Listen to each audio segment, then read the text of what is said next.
Why am I not...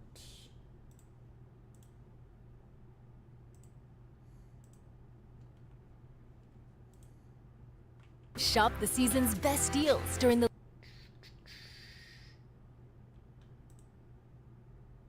There we go.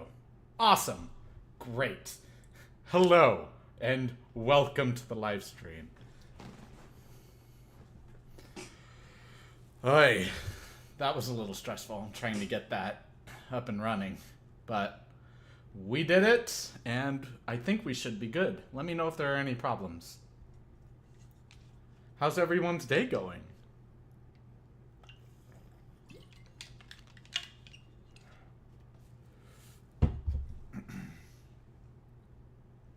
Good day. Happy 4th. I hope you're having a wonderful day today. Catherine, yes. Have a wonderful day. Or I hope you're having a wonderful day at the very least. And if not, I hope your luck turns around.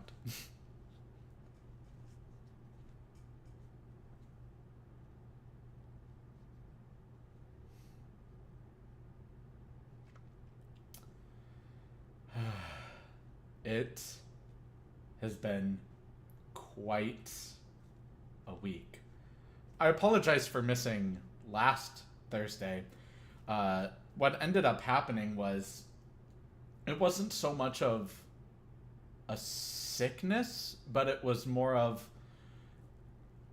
on last Thursday in the morning, just an overwhelming amount of stress just hit me at once from like everything that could have gone wrong in that moment did, and it was very overwhelming, and I was just inundated with a lot of obligations, and I had to adapt and evolve to a lot of different new environments, let's say. But I managed all of it. I got rid of my stress through working out and going to a park and just enjoying some time outside and picking up trash, and that makes me feel good, and interacting with others in a way that's very rich, that made me feel really good. So I was able to relieve a lot of that stress and get through it, so that was really nice. Computers, bad word.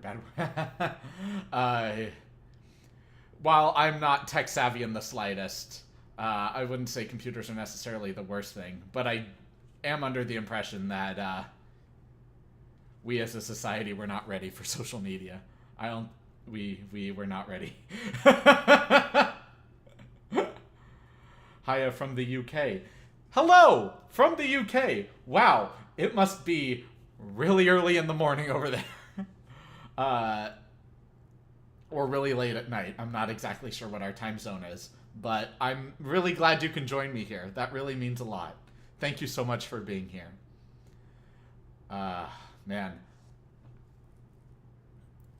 But, yeah, so out of everything, I was actually able to get through all of that work and stress, and now we're just getting some videos done. No, it's 9. Oh, well, great.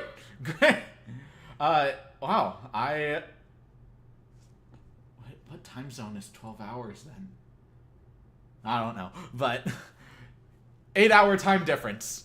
We'll take those. We'll take those wins. Thank you for being here. That is awesome.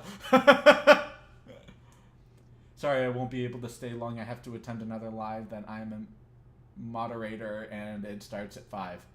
Oh, well, I appreciate you being here nonetheless. Thank you so much for stopping by, and I hope you have a wonderful time in that live stream. Happy 4th from Northern California. Oh, like from the Bay Area? That's awesome. Yeah, it's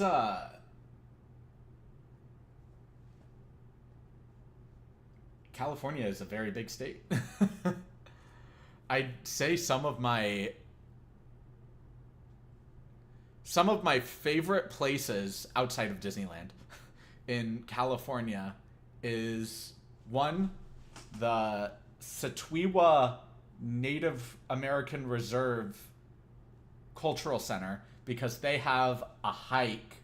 Well, a couple of different paths for hikes, but that location is just absolutely gorgeous to hike down. It's a very short hike, mountainous terrain, beautiful waterfall, beautiful views of enormous valleys, and the sun sets just right. Oh, it's gorgeous. What else? Sutter's Mill I find to be really beautiful because that's the location, or a location, of a lot of historic gold digging during the gold rush, and it's just, aside from its natural scenic beauty, there's a ton of history there, and I love standing in places with a ton of history. And the Sacramento Train Museum is pretty cool too. I just think trains are really interesting inventions, and to know how many different types and ideas there are, or not ideas, but how many different types and models of trains there are, I think that's really cool too. From the Bay Area. Yep, cool. Voting day here in England. Hope your guy wins, whatever that is. Hello from Portugal. Oh, that's awesome. Hello. Thank you so much for joining me here. That is really freaking cool. North Carolina here, 100 degrees and chilling indoors. Hey, it is 102 degrees where I'm at right now, and I really feel ya on that. My hair is all wet right now because I just took a shower after working out, and just walking to the gym, I was already sweating. So I really feel you on the heat right now, dude. But it's really amazing you can be here. Thank you so much for that. Lovely to speak with you. Oh, it's lovely to speak with you as well, Ruth. Thank you so much for joining me here. That's really that really means a lot. All right, this is a word I can't read. Sverige? Hello from Sverige? Oh man, I am not good with flags. I am so sorry. I don't know exactly where that is, but just the fact that you're here at all means so much to me. Thank you so much for being here, and I really appreciate you taking the time out of your day to be here. All of you. So thank you so much. Polling doesn't finish until 10 p.m., so won't know till early tomorrow. Well, again, best of luck to your candidates. Hello from Orlando, Florida. Hello, Sweden. Oh, that's great. I've always wanted to visit Sweden. Hello, thank you for being here.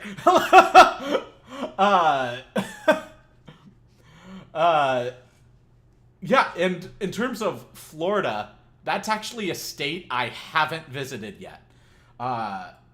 I would love to, because one, Epic Universe is opening in 2025, and that looks freaking amazing.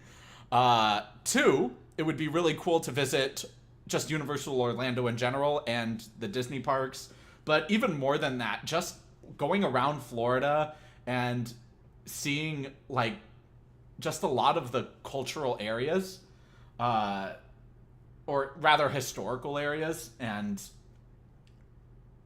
just feeling that lifestyle. Like, I know it's really humid and really hot all the time, but so is New Orleans.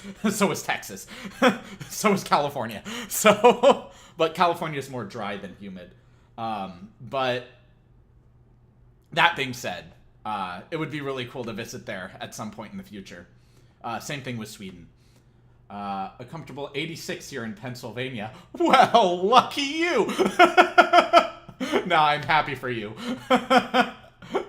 Pennsylvania is another place that I would love to visit. A lot of history there. Would love to see that. Much like you, I'm hiding from the heat to think that I used to lift weights on Muscle Beach. That was a long time ago. Man, Muscle Beach is a heck of a place. It's, yeah, like, I might work out, but I mainly work out for just to be healthy. I don't work out for aesthetic or for real power muscle building or whatever.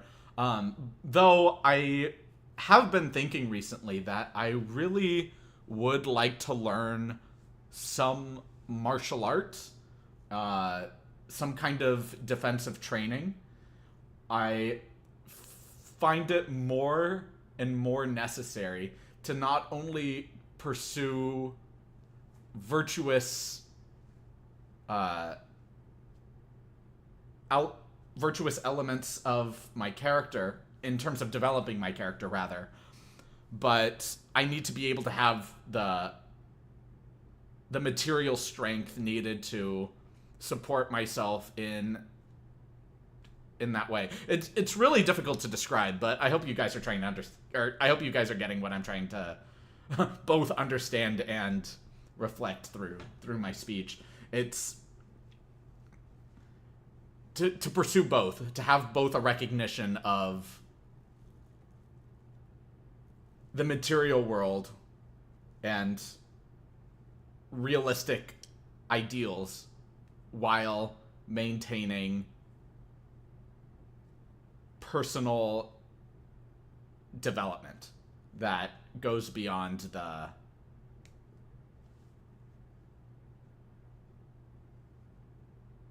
structure of man, I'm having a really difficult time expressing this, but I hope you guys understand what I'm trying to get at. Hopefully. I know that what I'm saying is entirely nebulous, but hopefully you guys get the idea. I get you. Thank you. Thank you. Oh my gosh. Yeah. But I work out every day lifting either a spoon or a fork in my mouth.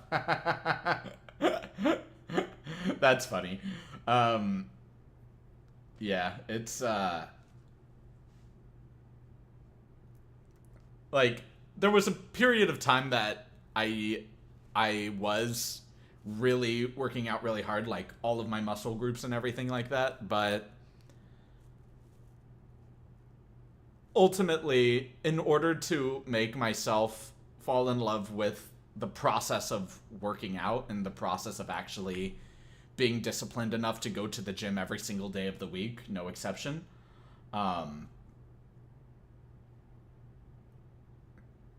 in order for me to do that, I need to focus on the things that genuinely make me happy. And for me, that is seeing a physical representation, a physical reflection of hard work coming through and me attaining what it is that I truly want for myself, which is general health. And as long as I'm achieving that, I feel like I can achieve that through consistent cardio. Maybe not direct like weightlifting or anything like that, but who knows? I might get back into it. I really did like using leg presses and lifting, repetitive motion, things like that. Heck, doing just 5-pound weights, doing tees. Ah, dude, that was a nightmare, dude. Mainly because just doing 5-pound weights like that, but doing that 100, 200 times in a row. Oh my gosh, that burns. Like, you do anything 1,000 times and anything, even the simplest action 1,000 times, and that's just gonna absolutely kick anyone's butt, I think.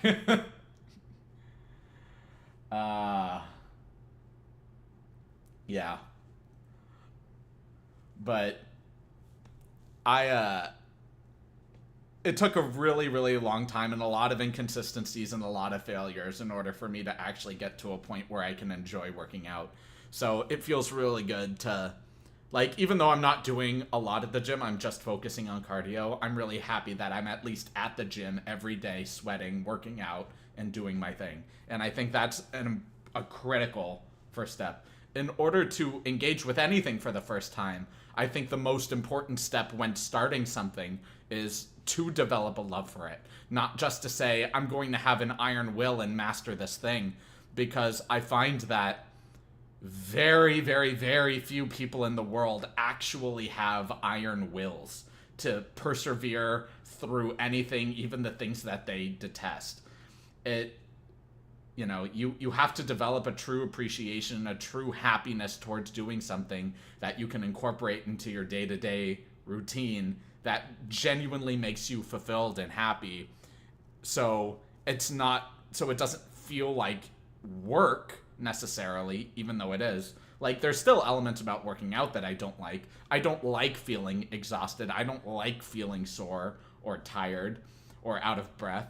But I like seeing the physical manifestation of my hard work through sweat, if that makes sense. I like leaving the gym knowing that I pushed myself really hard, that I'm a little bit more flexible than I was yesterday, that I achieved a new goal in something, and there's a real satisfying fulfillment in that, and I love that. But it took me a long time to develop that love. So it, and the case is different for everybody. Some people just fall in love with it immediately. Some people never do and just keep spiraling. So it really depends on your outlook and what you ultimately want for yourself. But if you come into the mindset of,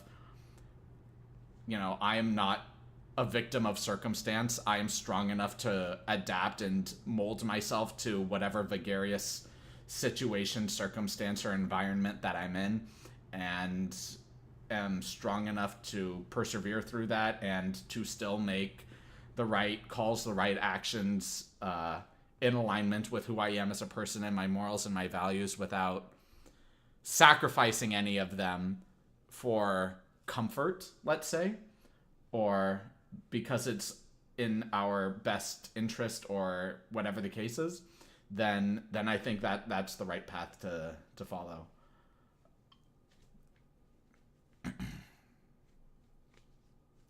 At least that's how it is for me.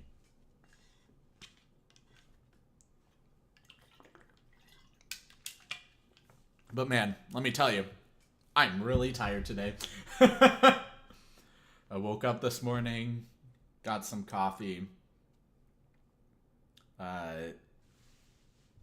just immediately started with some work here, and I recorded a couple videos for Patreon, which is really good. I was editing one of them, but I wasn't able to finish it before the live stream, before my workout and then the live stream. So I'll finish that a little later on.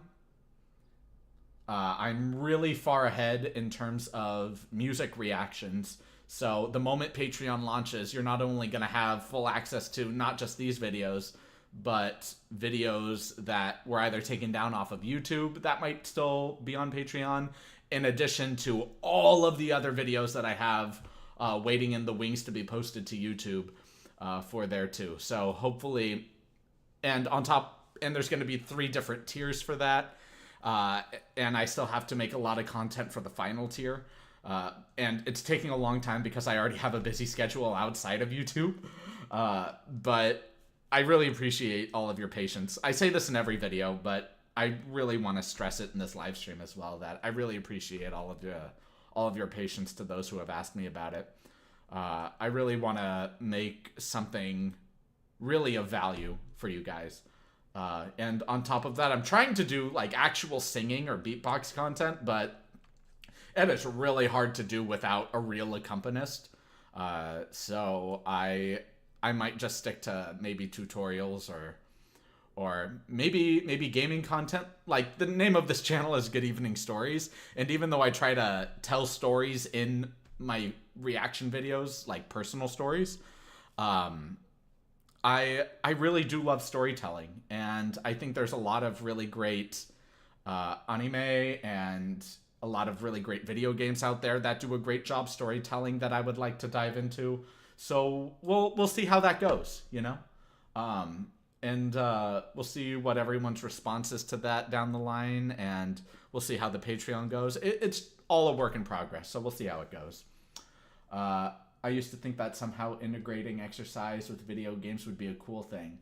I like Latro, and I would love to have an interactive mat that can translate moves into the game. That would be really cool. To my understanding, there's there are like, oh man, what was it? It was like a stationary treadmill that you hook yourself into with that VR thing. Uh, and you can run, walk, move around, and interact with a virtual world that way. I think that's a really interesting way to be active, but I have never been a real fan of VR in general because it feels like you're shielding yourself from the world in a way. Uh, like, I obviously understand that it's a more like expansive view of a video game world, but the issue I have with that is anything that people can use as a distraction from reality, people are going to develop an addiction to. And I definitely feel VR is one of those tools that can become an addiction to let people escape from reality. Essentially, a Ready Player One scenario. So the more that we can convince people that, you know, the world itself isn't an easy place, it's not a nice place, it's rather dark and cruel, but if you can still have the strength necessary to go out into the world and be a shining light in it and keep developing yourself in a way that's rich and authentic for yourself, but also not faltering to the whims of other people, not just completely submitting yourself to other people's confidence or strength, regardless of how charismatic they are. I find that to be really important. So I'm not so sure about VR stuff or video game utilizing like immersive VR in movement.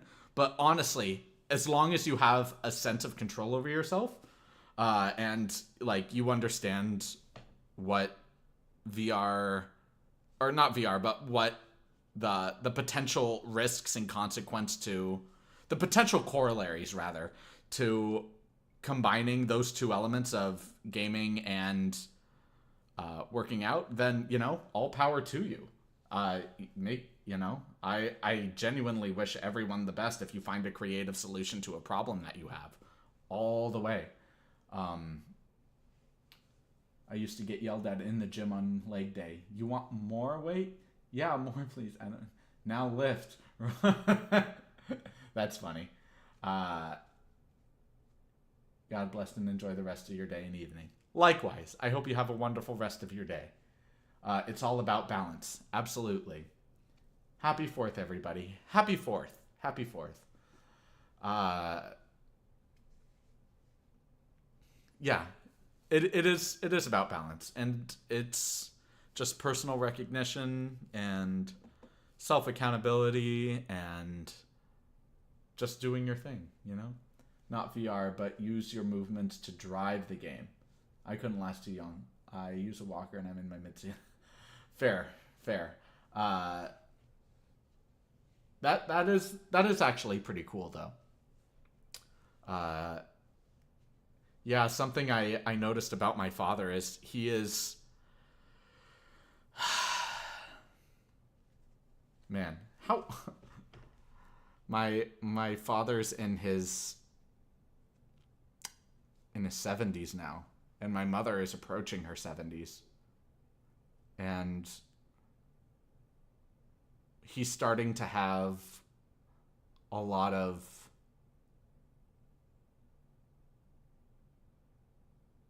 like he's starting to have some difficulty walking, and it's just so painful to see, because honestly I feel like just the other day there's a podcast with a legendary Disney Imagineer named Bob Gurr, and he's well into his 90s.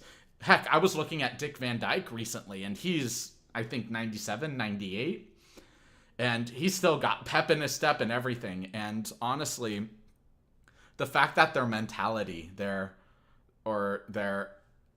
personalities in and of themselves are so young and so filled with life and energy, and their bodies just can't keep up with that. That's so inspiring to me, but also like it's very poignant. It's a little heartbreaking, but at the same time, it's very inspiring and very beautiful, and it really allows me to see that the elderly are young people with more experience than most others in living in the world. And I think there's a lot of real potential to gain a lot of wisdom and insight through their worldview. Mel Brooks. Yeah, Mel Brooks. Oh, man, what a guy. Balance and working in ourselves, psychologically speaking, knowing more about how our minds work. Yeah. Not too long ago, I want to say at the end of 2020, specifically December 26, 2020, that's when my life just completely crumbled, and it took me 10 months for me to start actually building myself and taking the time to say, okay, what is it that I can do to persevere and to correct, at least strengthen my weaknesses. And I started reading a ton. I used to hate reading. And then all of a sudden I had the biggest love in the world for it because it was in complete alignment with what I've defined to be my life's task. Even though I didn't know it at the time. And I started reading books on psychology. I started reading books on philosophy and varying philosophies. I started reading books on human nature and just looking at how different cultures interact with the world. And obviously I can read this through books, but I haven't experienced it for myself, and that's something that I really, really want to do. So I think just the most important thing about that is just being open, being honest, staying true to who you are as a person, and hopefully recognizing that being who you are as a person isn't necessarily falling in line with your milieu. It's not necessarily having the opinions of everyone around you. You know, I think it's healthy to question the status quo of particular communities of people or your current society if those status quos go against what you genuinely consider to be for the greater good. But at the same time, it also comes down to the point of doing what you can to better yourself. You know, you can't be strong for other people if you aren't strong in your own regard. And being strong doesn't mean being self-righteous.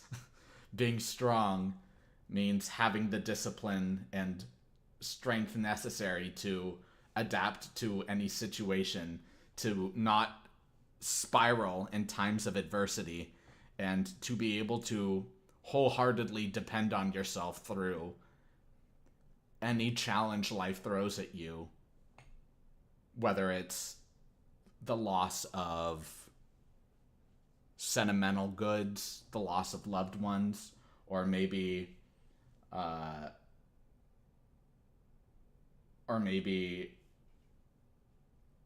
the sacrifice of an important personal trait in order to achieve betterment in another field of life. Whatever the case is, to be able to be confident in your own regard and trust that you'll make it through arduous times, I find to be absolutely critical in terms of being a strong, independent person that contributes to the greater good of society.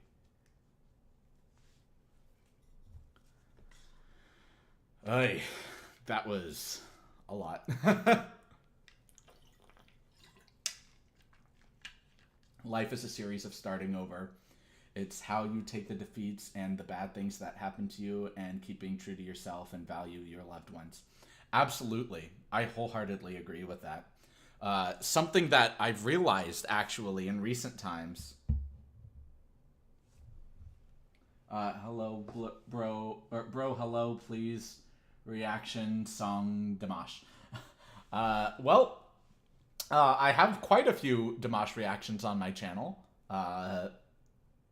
There were a couple that I couldn't upload, mainly because there were just a couple of songs that I couldn't say enough positive things about. There were too many things in my initial reaction that bothered me about his style, and they're personal things. They're not like objectively beautiful, perfect technique things.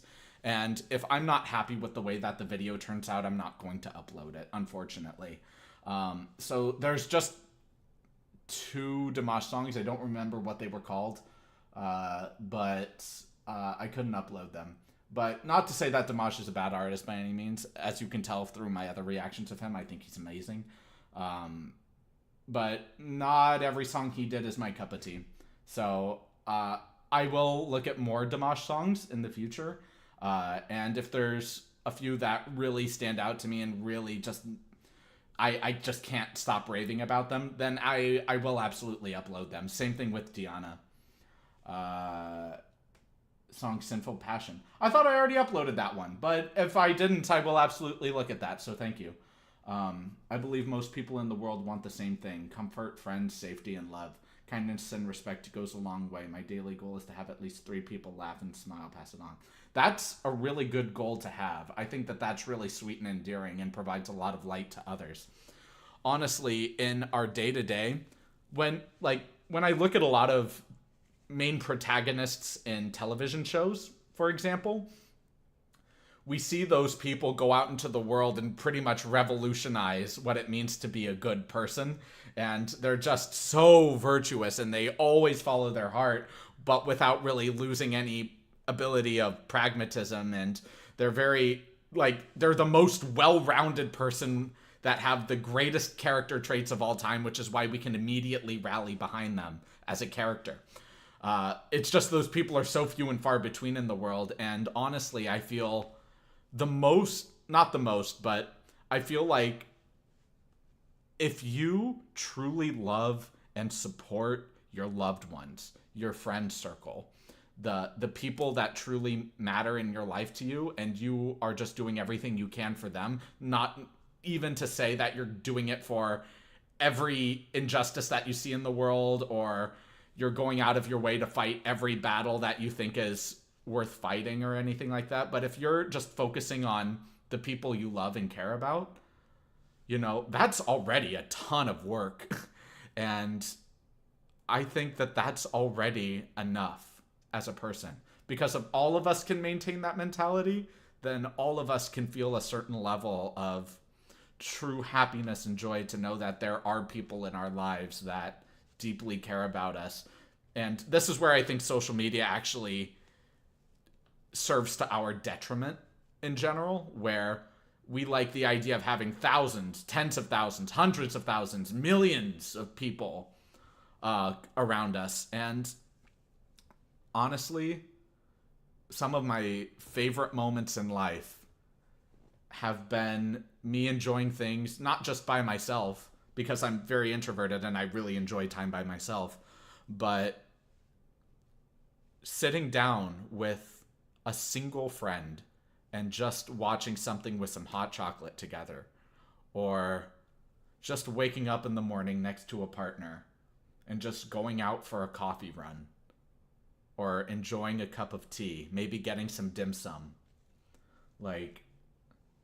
or a small group of friends at Korean barbecue, 3 people, including yourself.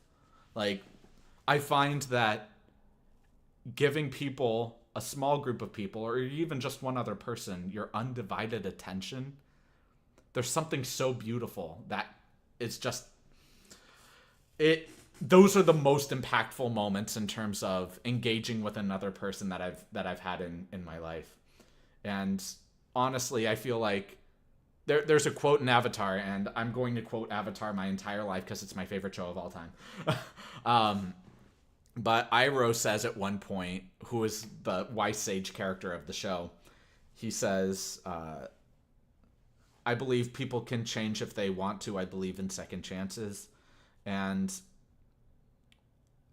I genuinely believe that, but it comes at the contingency of you have to really mean that you are changing. You can't just say, oh, I'm sorry this happened, I'm going to be better. You know, I'm not going to accept that, and I'm not going to allow you in my life if you've severely wronged me, or have wronged others for that matter.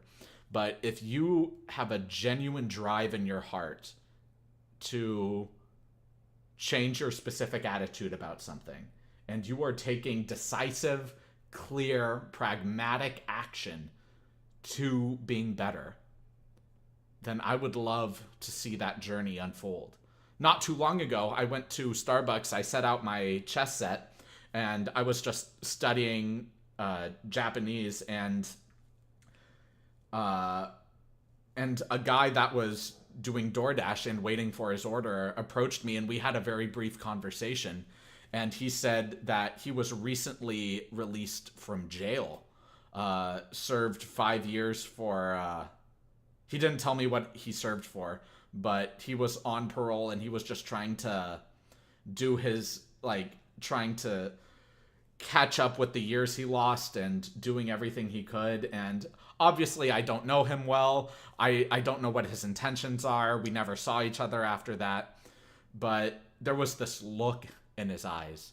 And when he told me he got out of jail, and I just looked at him with kind eyes and I didn't judge him, I could tell in that moment that he was a little cathartic, that there was this relief that somebody didn't view him as a monster for committing a crime.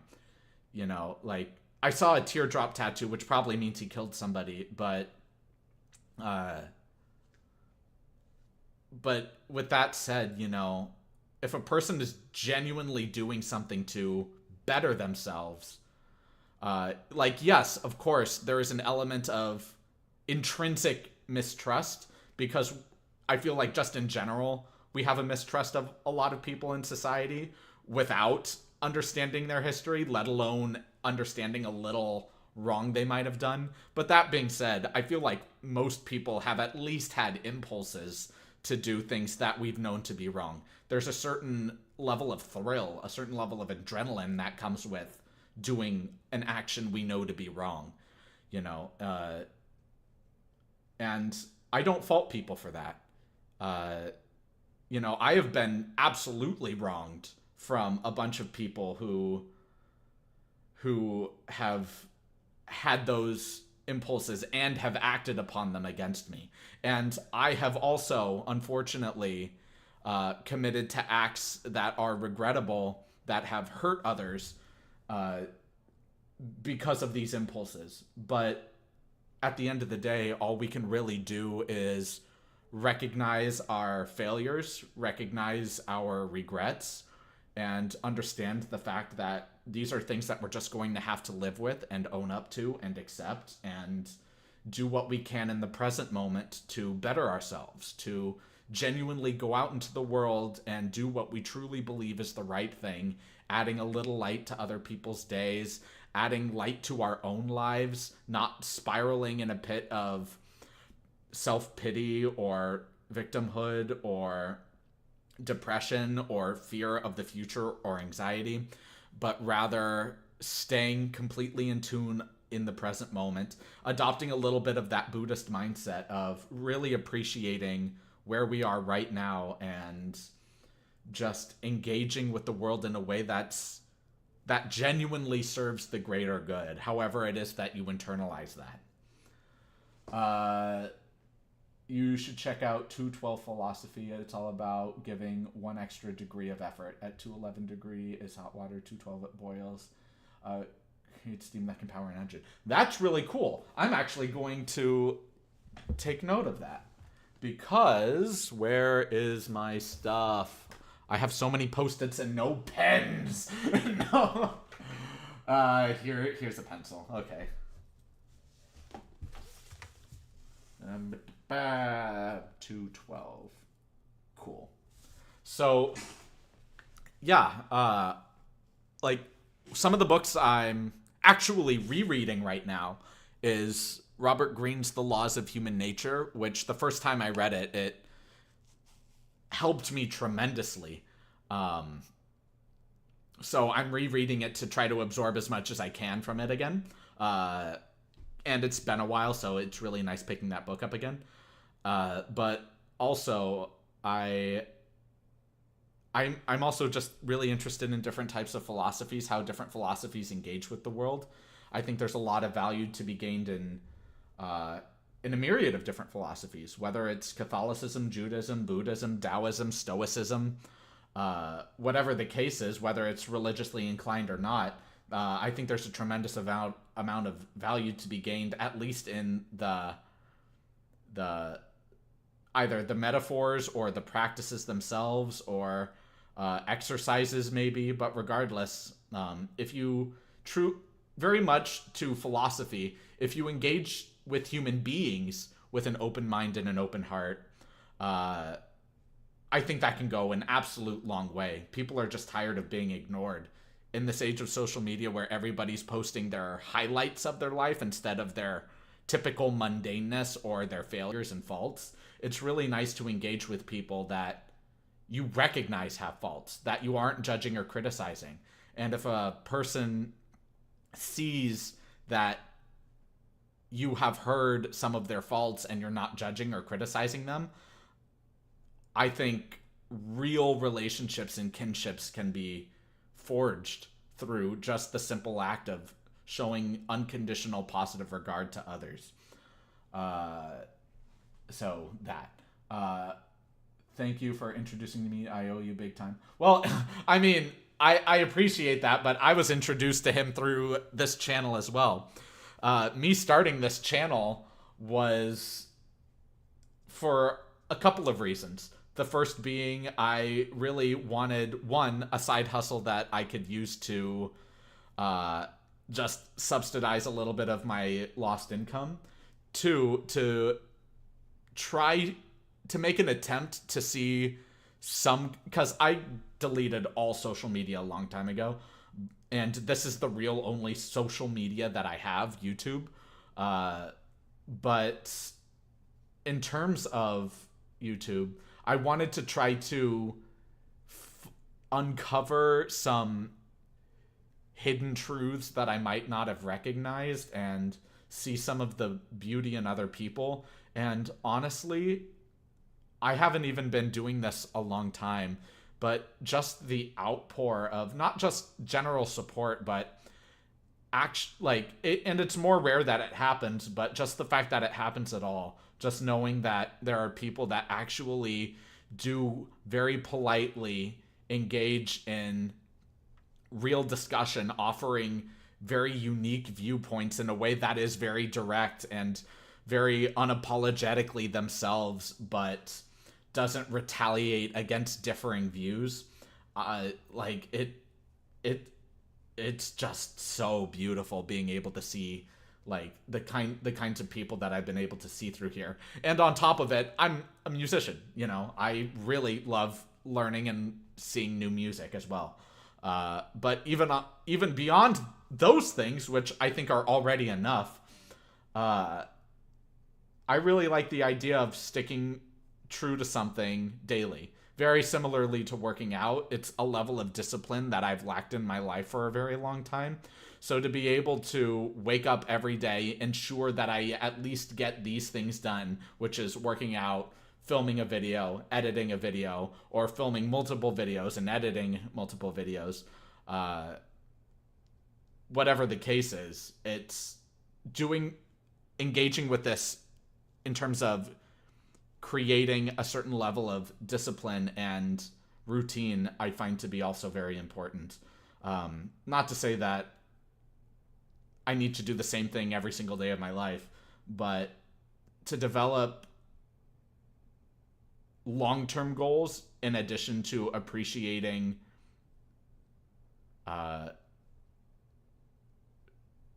short-term side quests, let's say. I think that's a really interesting way of engaging with life. I agree. Been married to my hubby for about 42 years. Best time of my life is hopping in our car and finding a quiet place for a picnic and enjoy ourselves together. That's beautiful. I would love things like that. Yeah, like, I think my favorite places to be, honestly, is on that, like I mentioned earlier, on that Satwiwa Native American Reserve hiking trail. It's just gorgeous, and I can spend literally the entire day out there. The longest I've spent out there is and it's currently from where I am presently. It's about an hour and a half drive away. But when I get there, I just do the hike, and at the very end of the hike is this beautiful waterfall when it's not dried up. But it's still going right now. Multiple layers and beautiful just end shaded area, and I just set up my backpack and I just read there for hours. And it's not until about, I want to say, an hour or two before sunset that I pack up my stuff and go, because one, I don't want to get lost, but also it's just being out there. It's very rare that I get the opportunity to be out there for so long, but man, there really is something beautiful about spending time outside, especially with a loved one. I can only imagine. My best friend's 72nd birthday. We're going to dinner and then watching hunky male hula dancers online. That's fun. Enjoy yourselves. The more ignorance there is, the more fear spreads, but understanding and acknowledging may lead to compassion, giving light for ourselves and the others. I agree to that sentiment, yeah. I'm so glad I could catch you this time. I'm from Argentina, and I love your reactions, especially the voice play ones. Thank you! That really means a lot. Thank you so much for being here. I'm glad you could be here and have the time to be here and enjoy this time. I remember I listened to a lot of voice play when I was in university, especially when I was serving as the a cappella group's music director. I was trying to get a lot of inspiration for my own arrangements for the group by listening not just to them but to various artists, and they made a lot of really cool stuff, and unfortunately it's been a long time since I've heard them, so it's been really amazing revisiting a lot of their tunes and listening to a lot of new ones that I haven't heard before. So it's really cool. The Smoky Mountains and Fall Creeks are awesome. We used to hike up 20 miles. That is a heck of a hike, but that sounds amazing. I'm thrilled for you. Now we're too old. Yeah, your bodies might be not up to the challenge, but just having faith and confidence that your heart would still love to do things like that, I think that's where the real value is. Your reactions are so unique and easy to understand. I really like it when you do the beatbox. I really appreciate that. Something I try to do something that I've tried to do or keep in mind at least when making this channel, is I've seen a lot of different professional music reaction channels, things like The Charismatic Voice, and professional rappers like Anthony Ray, Black Pegasus, the Cliff Beats, Leasage Singing, the fairy voice godmother, something like that. I've seen a lot of like professional musicians give their takes, and some of them were incredibly analytical. And even though I could follow along, that really excludes a tremendous amount of people that don't know a single thing about music, but just know that they like it. It's very similar to going into a fine dining Michelin star restaurant and having the chef pour his heart and soul into the food, only for you to say, yeah, that's tasty. Like, to understand the depths and skill of the absolute refinement it took to make that dish, and not to completely, and it's not your fault either. That's something huge. It's like, of course you don't expect a chef to, or of course you don't expect a non-chef to appreciate food at the level of a chef. You know, like, only people that truly immerse themselves in food can understand the intricacies of that. Very similarly to music reactions of extreme complexity, only people who really study and enrich themselves in the musical scene can really understand a lot of what these reactors are talking about. And honestly, I just want really chill vibes. Like, my first few videos on this channel have just been about storytelling. Really easygoing material, things that we could just sit down, laugh at, enjoy together. Like I was mentioning, some of my favorite moments in life has just been with a dear friend or a partner, just cuddled up next to each other, watching a show, drinking hot chocolate or drinking coffee or tea. It's just, there's something so pure about just simply enjoying something. But if I'm able to express some of my musical knowledge in a way that's palatable for even the most novice of music enjoyers, like, then I feel like I've done a good job in that regard. You know, I truly want people to enjoy music and to understand the depth of it, but not so much to the point that they can't understand it. Like, just being able to introduce some ideas, maybe. And that's why I repeat myself a lot in a lot of the videos, where I just introduce ideas, especially if people are new to the channel. I just introduce new ideas, and but make it as palatable as possible. I think that's a really great approach to get people more excited about diving into at least a little bit deeper into the rabbit hole of music theory and analysis,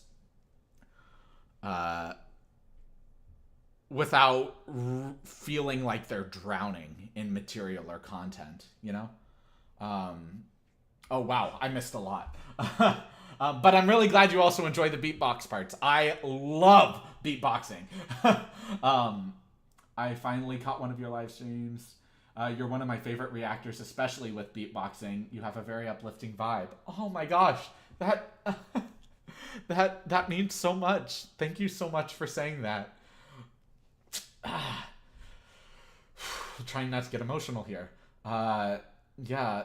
So that was actually a comment on one of my videos for beatboxing, which was where beatboxing came into my life.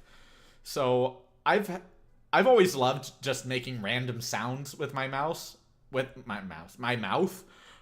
whether it's like the first sound I remember making that I enjoyed really just a lot when I was younger was, which is a forced like breath with your tongue ricocheting against your teeth. It's actually how I used to sneeze, kind of thing. But I just learned to develop that sound on command.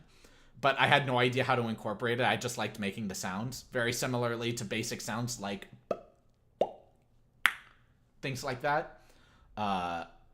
But when I was in high school, I got into Boots and Cats, and I started playing around with that.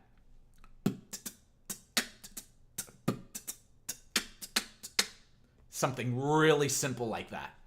And then when I got into university, that's when I first heard my first two beatboxing videos, which was Tom Thumb's TED Talk and the 2013 World Beatbox Championships between Skiller versus Alem. Skiller from Bulgaria and Alem from France. And hearing those two beatbox revolutionized my view of beatboxing. It was at that moment that I'm saying, you know, I might not get to their level. You know, I'm not really that interested in pursuing beatbox to its highest level, at least for how it is right now. But man, to learn that there was so much variety in beatboxing outside of just Boots and Cats, like I started learning a myriad of sounds. I started learning different beats that I could utilize. I started imitating a ton of people that I respected. And a lot of people actually take offense to me imitating artists in my analysis or in my whatever. And imitation is an acknowledgement of respect and intrigue. So I don't get why people are so offended by it, honestly. But yeah, I just find these things so captivating that I'm like, wow, this is so dazzling and amazing. I really want to replicate this and see how I can incorporate maybe my own variation on it, or maybe my own view of it in a way that's going to really increase my skill. And I was just so invested in beatboxing from that point, and I really, really loved it. So much so that the only days that I don't beatbox are the days where I'm physically sick. Every other day, I pretty much beatbox first thing in the morning, and I do it progressively throughout the day, intermittently, where if I'm waiting in line at a store, I'll do some beats to myself. Or if I'm video editing often, I'll just do some beats to myself, or especially when I'm in the bathroom or in the shower, I'm just constantly coming up with new ideas and having a really good time with it. Beatboxing is so much fun to play around with because the possibilities with it are endless. So I really enjoy beatboxing. It's something so warm for me and is something that I truly, truly enjoy. All right, catching up.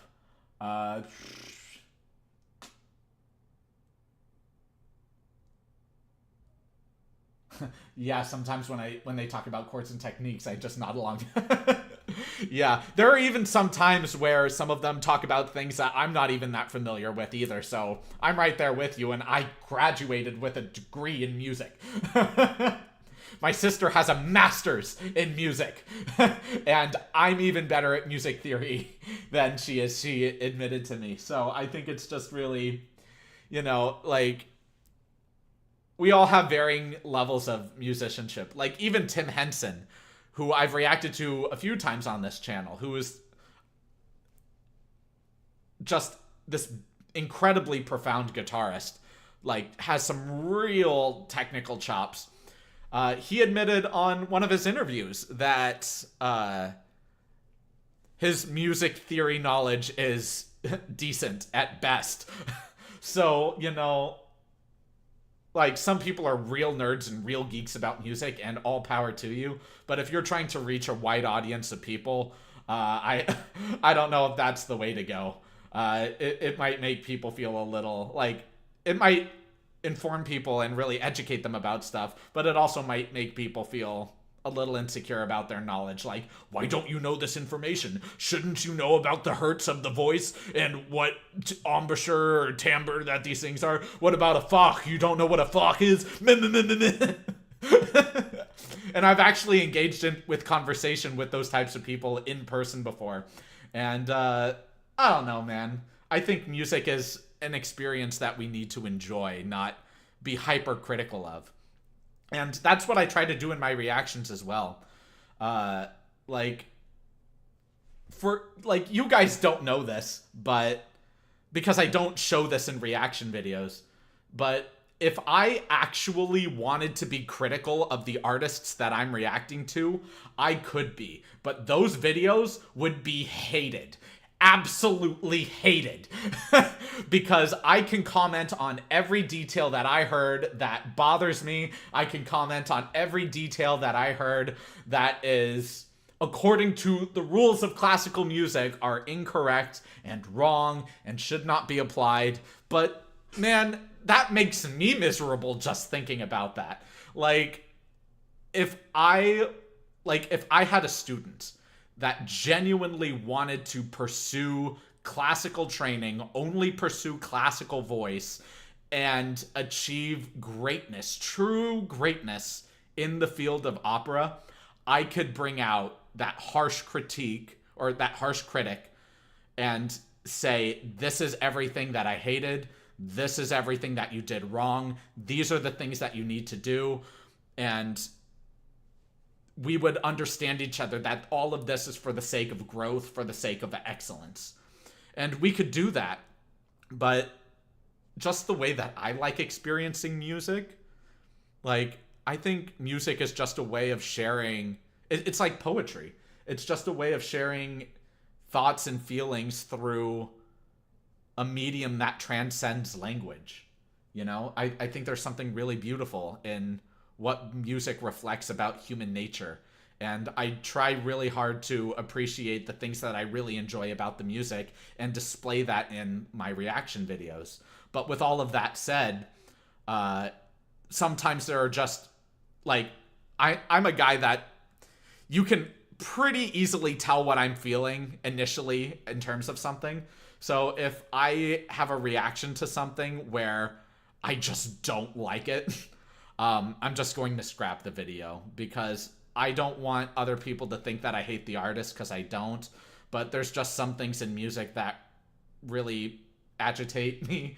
But, you know, that's okay. Every person has their own, every person has their own taste buds. Some people don't like peas and other people love peas. Some people don't like tomatoes and other people love tomatoes.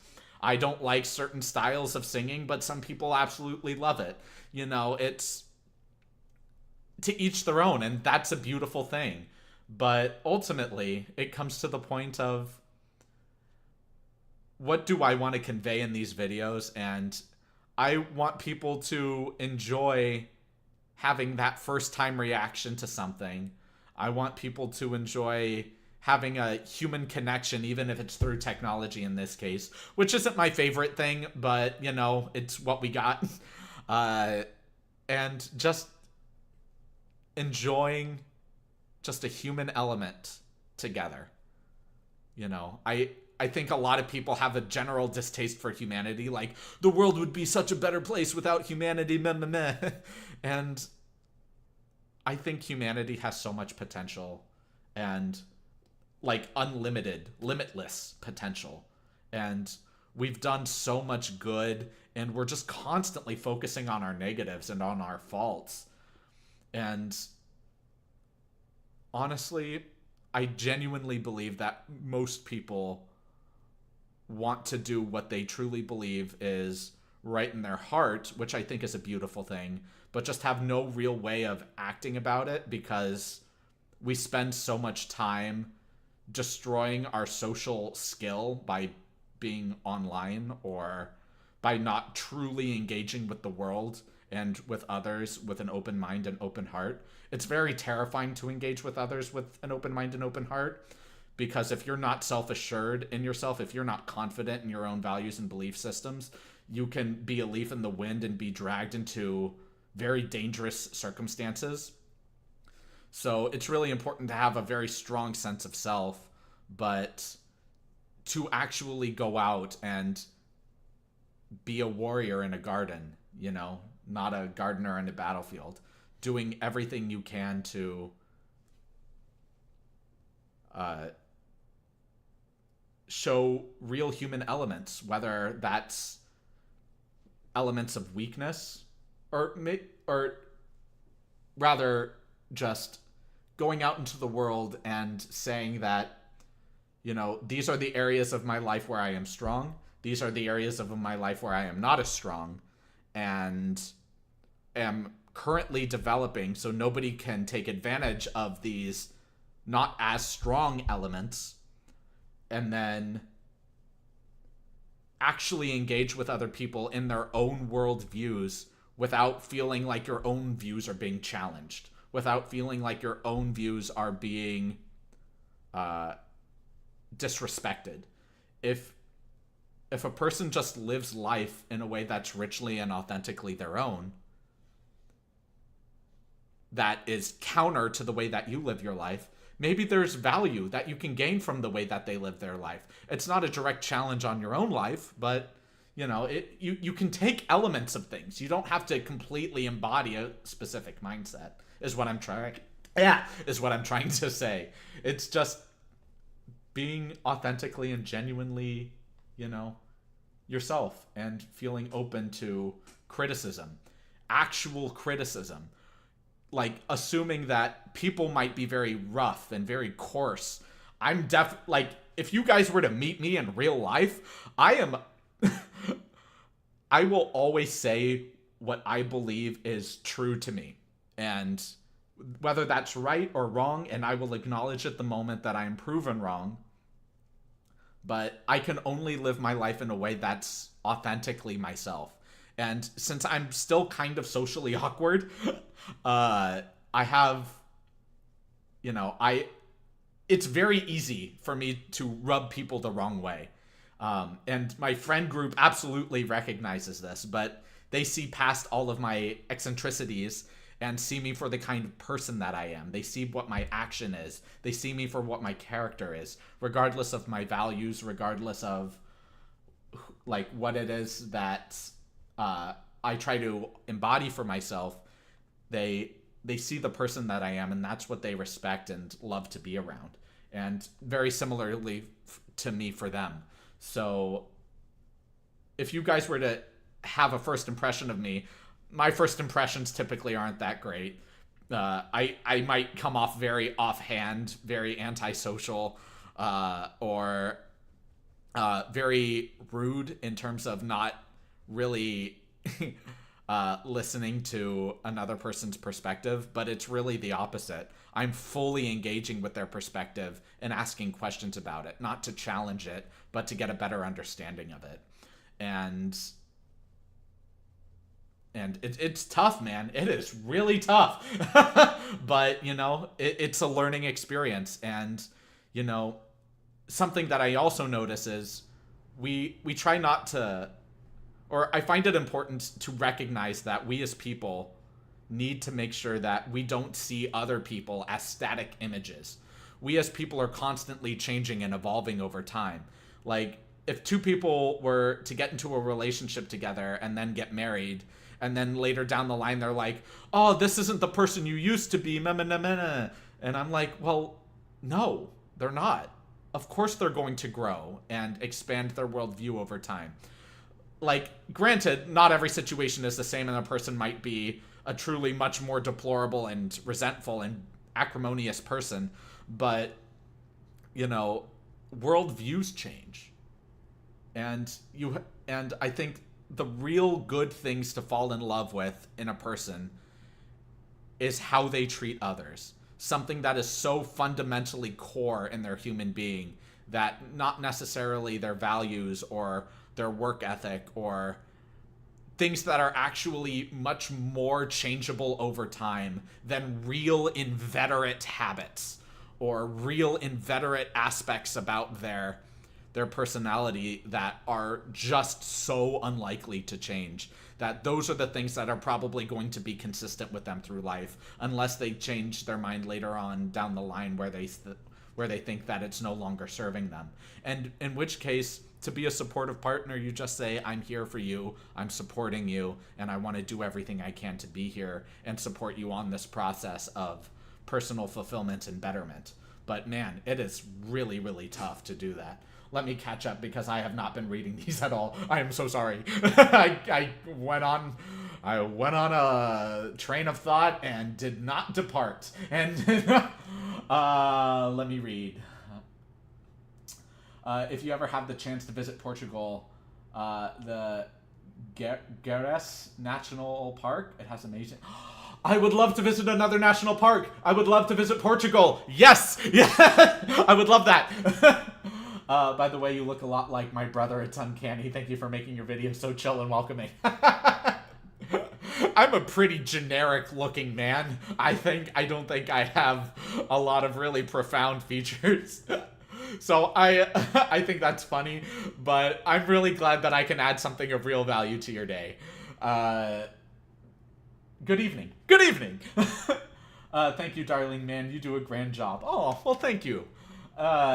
Couldn't agree more. Again, thank you so much. Dude, I just want to pop in and say how fascinating I find your breakdowns of Dan. It's very cool. I really appreciate that. Dan is a really unique artist, and I really dig his sound. His belt, his scream, his attitude towards the music, it's really, really cool. There are some elements like again, going back on that conversation of being hypercritical, there are elements about his voice that I think can vastly be improved. But that being said, I don't really care for focusing on that. I'm not his voice teacher. It's not my responsibility to develop him as an artist. It's just it's just I want people to enjoy the vibe of watching him and just enjoying his music, his company, his time in this way. And I really dig his sound overall, and that's what I try to convey, and I'm glad you also dig being here for that. So that really means a lot. So what I'm trying to say is that is a very long-winded way of saying thank you. My husband plays all the brass and can mimic the sound of a trumpet so well with just his mouth. He won a blind audition once with just his mouth. That's awesome. Brass is a pretty tough subsection of an orchestra to really get into. And with that said, trumpets, like, I've heard some pretty good trumpets. My trumpet is decent, but the best trumpets that I've heard in terms of beatboxing belong to, and I can list examples, belong to Hiss from South Korea and Wing, who I also believe is from South Korea. The best trumpet to hear Wings in would probably be, and by best I mean just a really good example of his trumpet, would probably be Dancing with a Stranger for the BBU. And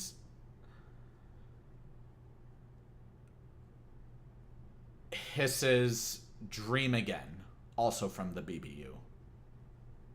And yeah, just really clean, very smooth trumpets. Oh my gosh, I love it so much. The trumpet is a really underutilized instrument, and I'm glad it's making a comeback in the scene. I tried a lip roll yesterday. It wasn't pretty. LOL, I'm a woman, so I'm not going to sound as cool as someone like you or Terrace. Well, let me tell you something. There have been a couple of conversations I've had with my sister where whenever I'm beatboxing and just doing my own thing and she tries to replicate me, it's the funniest thing in the world because she cannot do any sound. Like, her kick drum is so weak. It's so funny to me. I'm just dying just in the moment thinking about that memory. Now, lip rolls in particular are very, very, very difficult. A lot of beatboxers might say, oh, it's really easy. All you have to do is this. There are so many different types of lip rolls out there, first and foremost. Like I mentioned in another video, there's an actual video online of a beatboxer, a really talented beatboxer named Trung Bao. And he has like 20 different lip rolls that he leads you through. I can only do a few of them. Like Terrace does a lip roll in his really heavy basses, which is the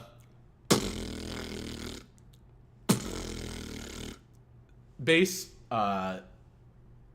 You get a lot of really open, hollow basses, which could be something along the lines of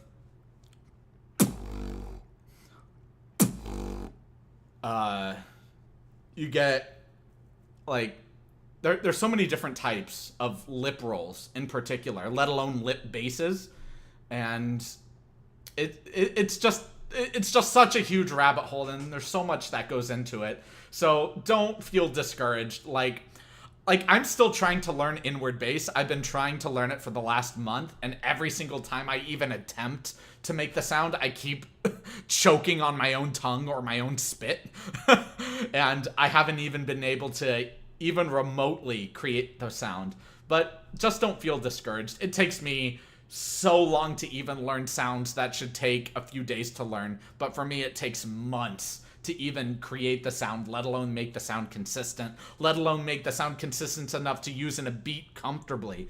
Like, I have been beatboxing for well over a decade, and my repertoire in sounds is pretty limited. So don't feel discouraged. Just have fun with it and just enjoy the process, because that's what life is. Life isn't a destination, it's a journey, it's a process. Enjoy living in the moment. Like, it's obviously good to have long-term goals and to develop long-term strategies for things, but life happens wherever you are, so it's good to make the most of it. So it's in your DNA. I mean, like, nobody in my family outside of my sister is a musician. My dad likes picking at the guitar, but both of my parents were artists, like actual drawing and painting and things like that. So being a musician is well outside of anything that my family or even extended family has done. My sister and I are definitely the black sheep. I can play a little piano, but way out of practice. Same. I used to take a lot of piano lessons when I was younger, and I still know a few things, but yeah, my piano playing has definitely atrophied through lack of practice over the last several years. But I would really like to pick it up again, you know? Every so often, I'll listen to a playlist just full of Chopin's music or Rachmaninoff's music, and I'll just feel so inspired and just feel so lost in the groove of it that, honestly, it might motivate me enough to pick up the piano again. But honestly, before I get back into piano, the instrument that I left last, that I kind of had to leave because of the situation I was in, and I really didn't even want to because I was really enjoying the process of, man, I would love to get back into the banjo. The banjo is such a dynamic and unique instrument. Like, and by dynamic, I don't mean it can sound like a million other instruments, but the way that you pick it and the different types of general sounds you can make with it and the vibes you can make with it. I think it's just, and the sheet music for it is unlike any other sheet music I've seen in my life, which I find to be an incredible challenge, which I really love. So I think I would love to pick that up again with the piano. So yeah, let's see. I like your singing voice. What I can hear during your reactions are awesome. Aw, well, thank you so much. I really appreciate that.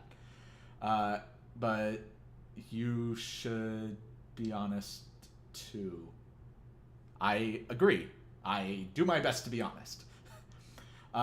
If music is only making my ears and brains sit up and take notice, I feel cheated. It has to pull my heart as well. That is definitely a very strong opinion to have. So, like, this actually feeds into one of the reasons why I think opera itself as a genre is dying. Because for me personally, I find the beauty in opera not to be something that pulls at my heartstrings or something that I'm emotionally connected to. But I think there's a tremendous amount of beauty in learning something that's an antique, learning traditional styles of something, and completely mastering it in a modern age. Like, taking real traditional styles of singing, developing it in your own way, and adding onto it.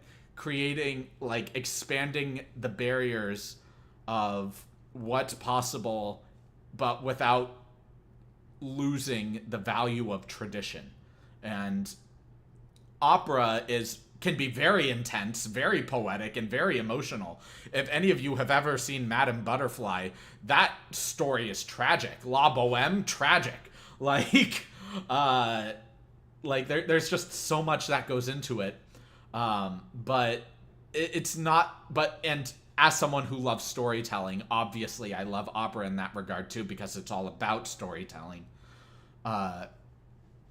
But I'm kind of a black sheep in opera as well, where I see so much, where I want to storytell exuberantly. I love being on stage and expressing that.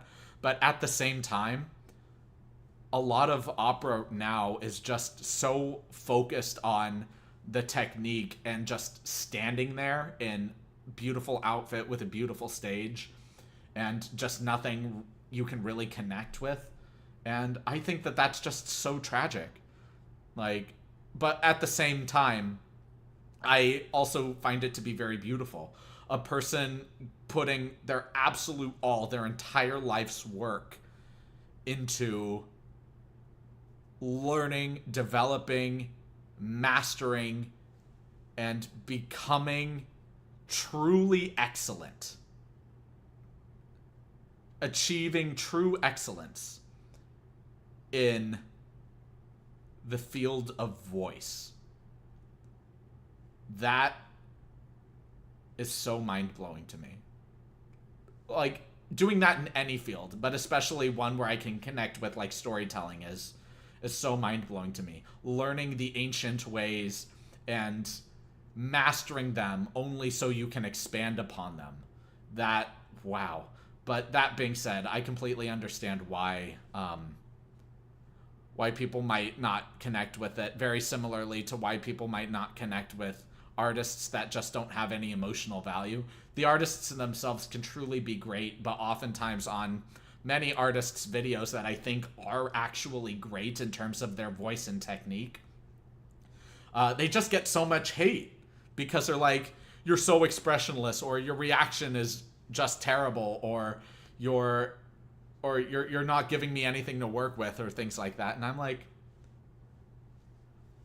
there's so much that's being looked over in terms of what they've actually presented. Like,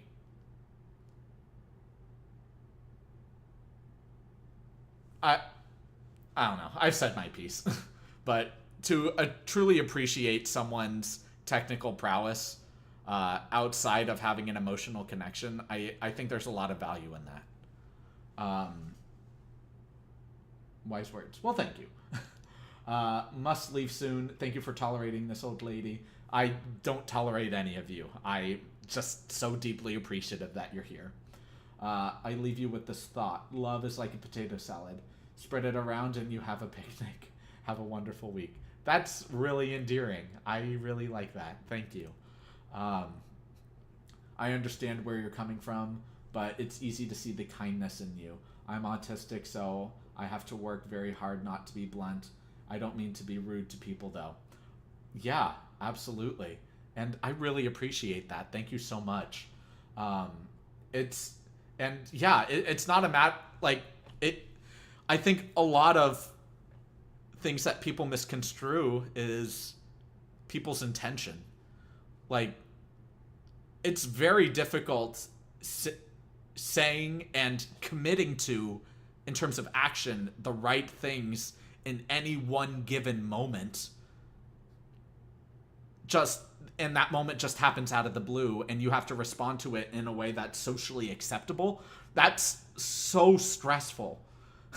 And to see people's intent, even if they do the wrong thing, or even if they do something that's against their better nature, and upon reflection later on, they recognize it as being a wrong thing. You can't fault people for that. We're constantly trying to do our best. And just knowing that your heart is in the right place and you sorted it through pragmatically in the moment to the best of your ability, I think that's honestly all anybody can ask for. So if you come across as harsh or rude in any given moment, or you commit to an action that might end up hurting someone else, it's not because you had the intention of hurting someone else. It's just how the cookie crumbled, you know?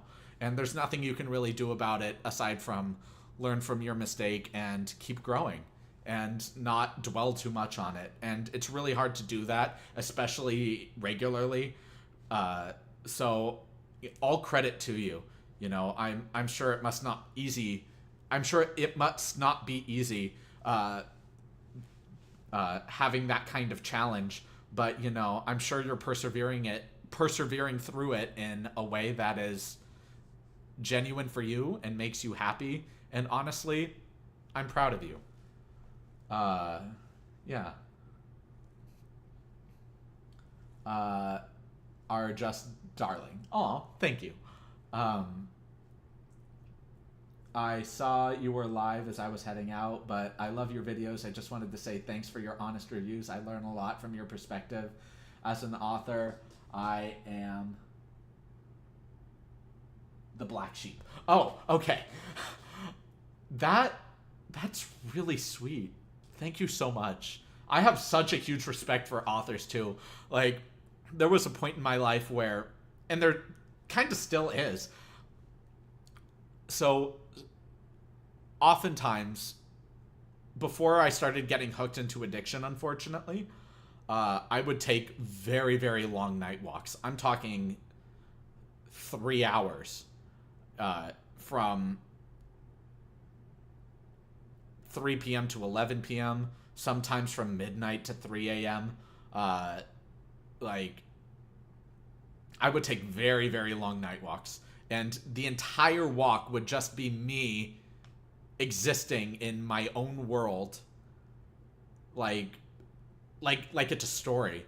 And I started with the very beginning, and I've grown it over the years, and it has been over... How long has it been? I have developed this world that has been consistent for almost 19 years. And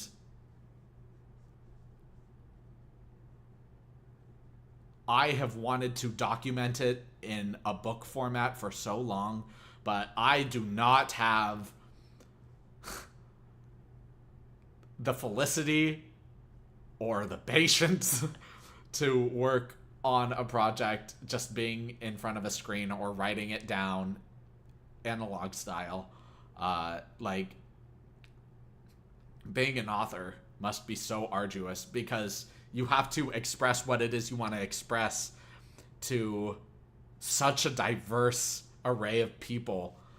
It's just remarkable. All power to you for pursuing that field, honestly. And the fact that you love my videos and are thanking me for my honest reviews, and the fact you're learning, I can't appreciate that comment enough. Thank you so much for appreciating these videos and learning along the way and enjoying them as much as I enjoy making them. That really means a lot. So, from the bottom of my heart, thank you for that. If you ever come to Argentina, you have to visit the national parks. We have beaches, mountains, jungles, fjords, waterfalls, lakes, rivers, whales, penguins, monkeys, everything. Well, gosh darn it, you make a very convincing case, and I really want to do that. Like, let me tell you,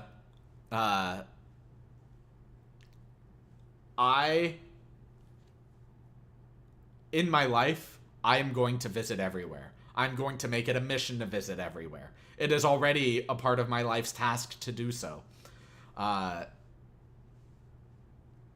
Man, I really want to see how other people engage with life. I really want to engage with cultures.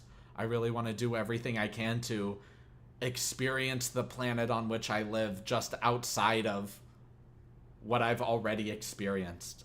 Man, it would be so cool to visit Argentina.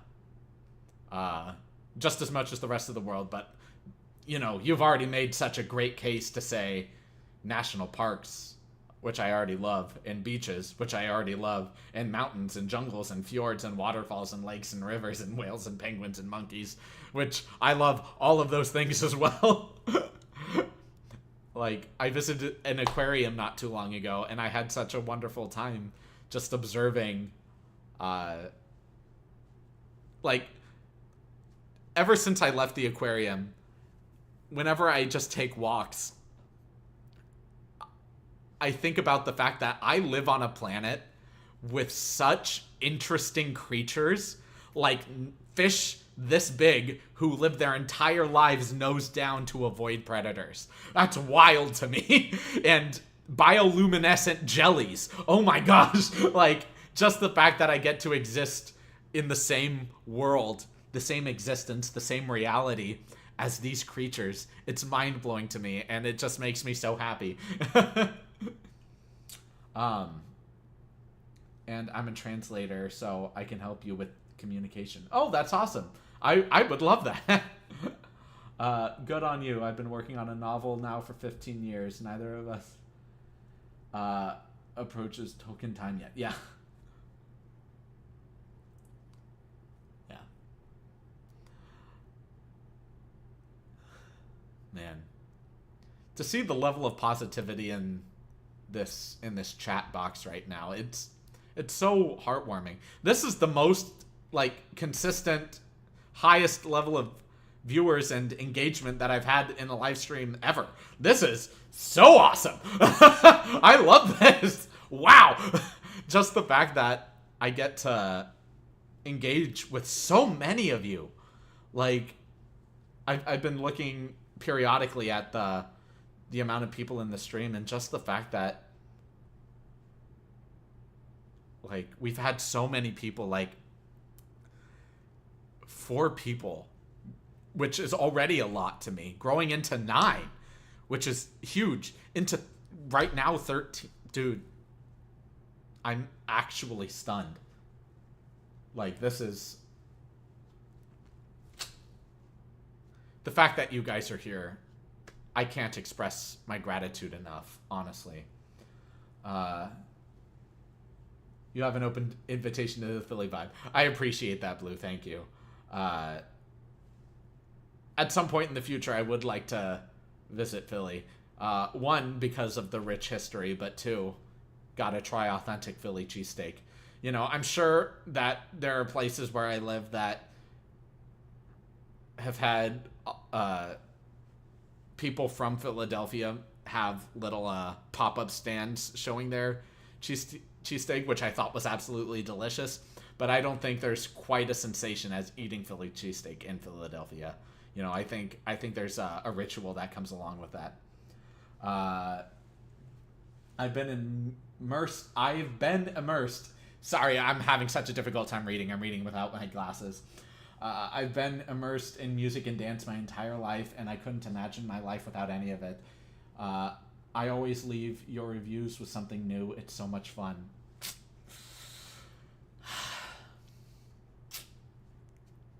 Thank you for that. Gosh.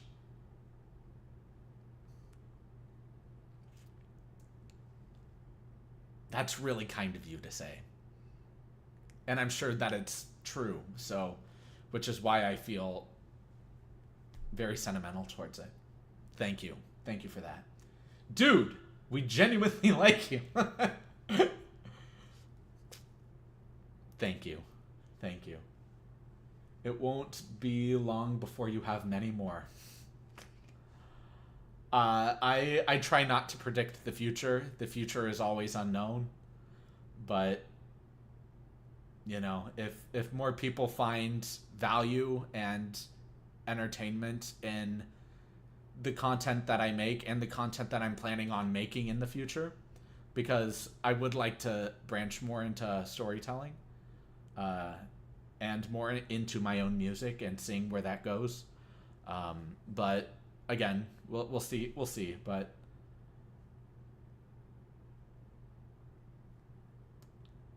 just the fact that anybody shows up, you know, I'm genuinely stunned. And I will always be stunned. Like,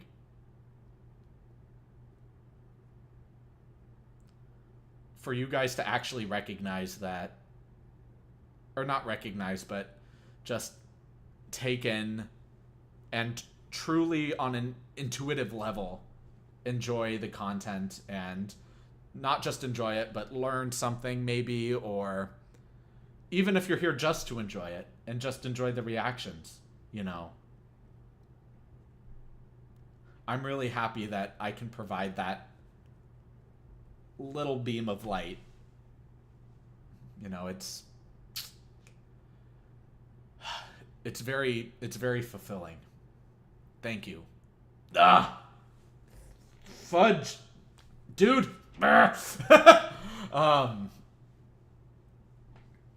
Very true. It's like hanging out with a good friend. Guys! Freaking making me cry. I'm late. It's too hot in my corner of Canada. Around 80 degrees Fahrenheit. 80 degrees! Ho ho ho! But in your apartment, that is pretty hot. That is pretty hot. I'm sorry. If it's any consolation, my car's AC is just absolutely busted. The only time it works is not during the summer season. Like, my AC always poops out when it's 80 degrees or hotter, so I'm always sweating in the summer. If it's 100+ degrees outside and I have to drive a long distance somewhere, because my family and my friend group are very spread out over my area, I'm schwitzing everywhere, all the time. When I get out of my car, you just see this seatbelt streak. It's funny. I find humor in it. Yeah. But I really feel you on the hotness on the inside. Yeah, I feel that.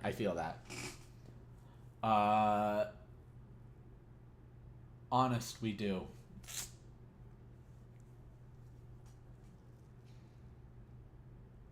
I agree with everyone. It really is like hanging out with a friend. I'm always laughing with you and sharing your emotions, and I'm sure I'm not the only one. Agreed. Guys!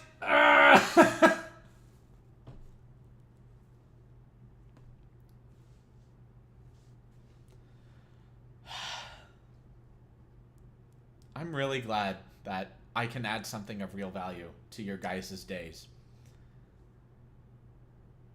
That really means a lot.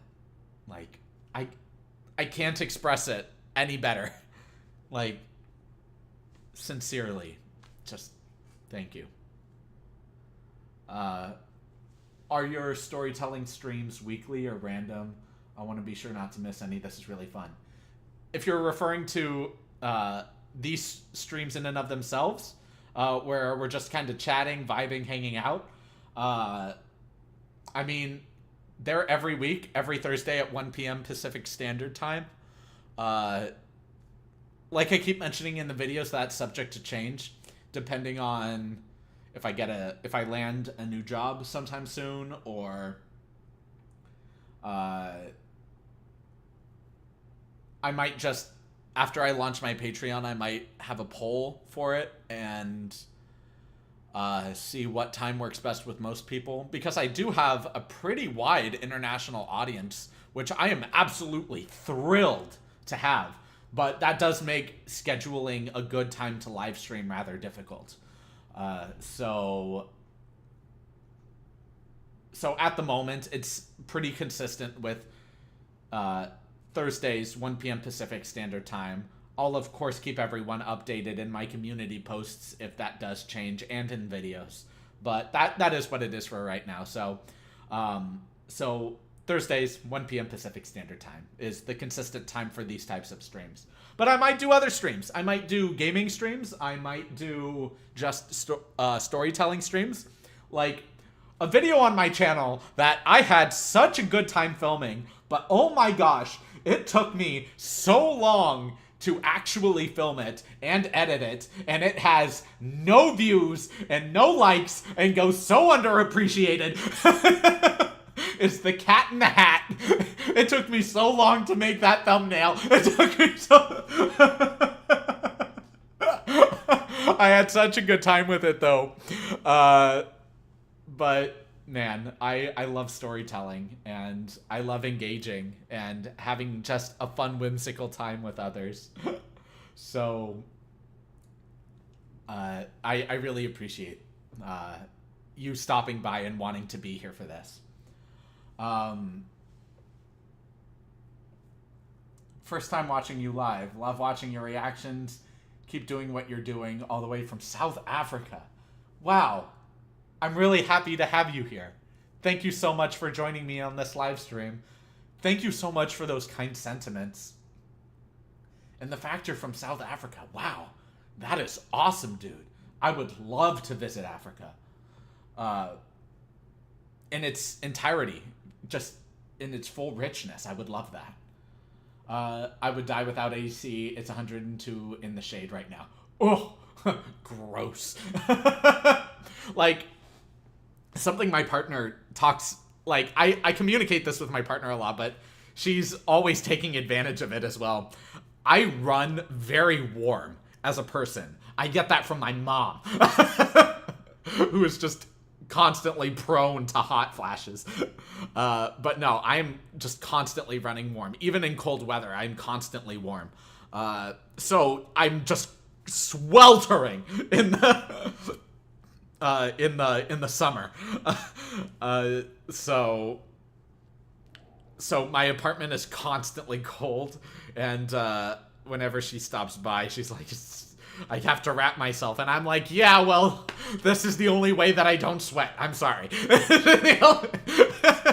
She doesn't complain about it. She just teases me, and it's very endearing and sweet. I'm in the very hot and humid South. We are always melting right now. Yeah, the South is very humid. Where I'm at, it's very hot, but it's at least dry. And I say at least not to say that it's any preference of dryness versus humidity, but humidity will make me sweat profusely, whereas dryness makes me sweat just regular sweat. And I would rather have regular sweat than profuse sweat. I'm going to try to get off this topic. I'm sure we don't want to have this kind of conversation right now. Thank you for the info. Now I can get a reminder in case I miss your YouTube alert. Definitely something I will look forward to. Thank you so much. I'm deeply appreciative of that. I'm in California, and walking outside is like stepping into a convection oven. Yesterday was 111 at 3. Ugh. Like, I remember when I was in California, there was a day it was 121 degrees. Let me tell you, that day, I could not feel more sad for people who are homeless. Like, that must have been grueling. Like, I find myself waking up every morning just so lucky and privileged that I have what I have.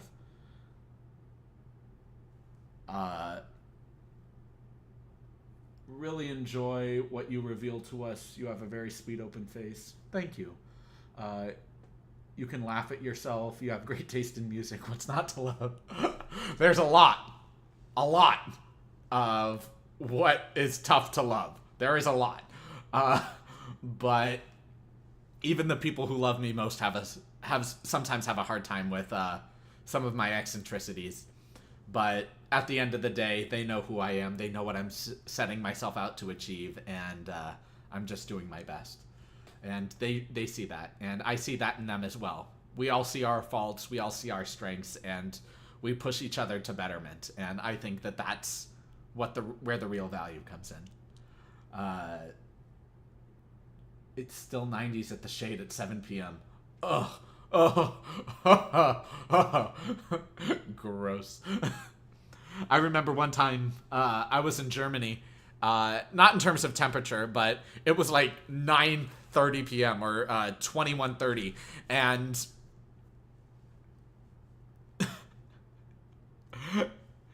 it wasn't even sunset yet, and it wasn't like there was still so much light outside, and I was just completely thrown through a loop.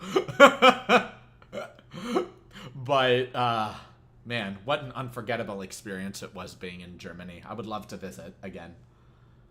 Your reaction to Humphrey's brother in arms made me cry.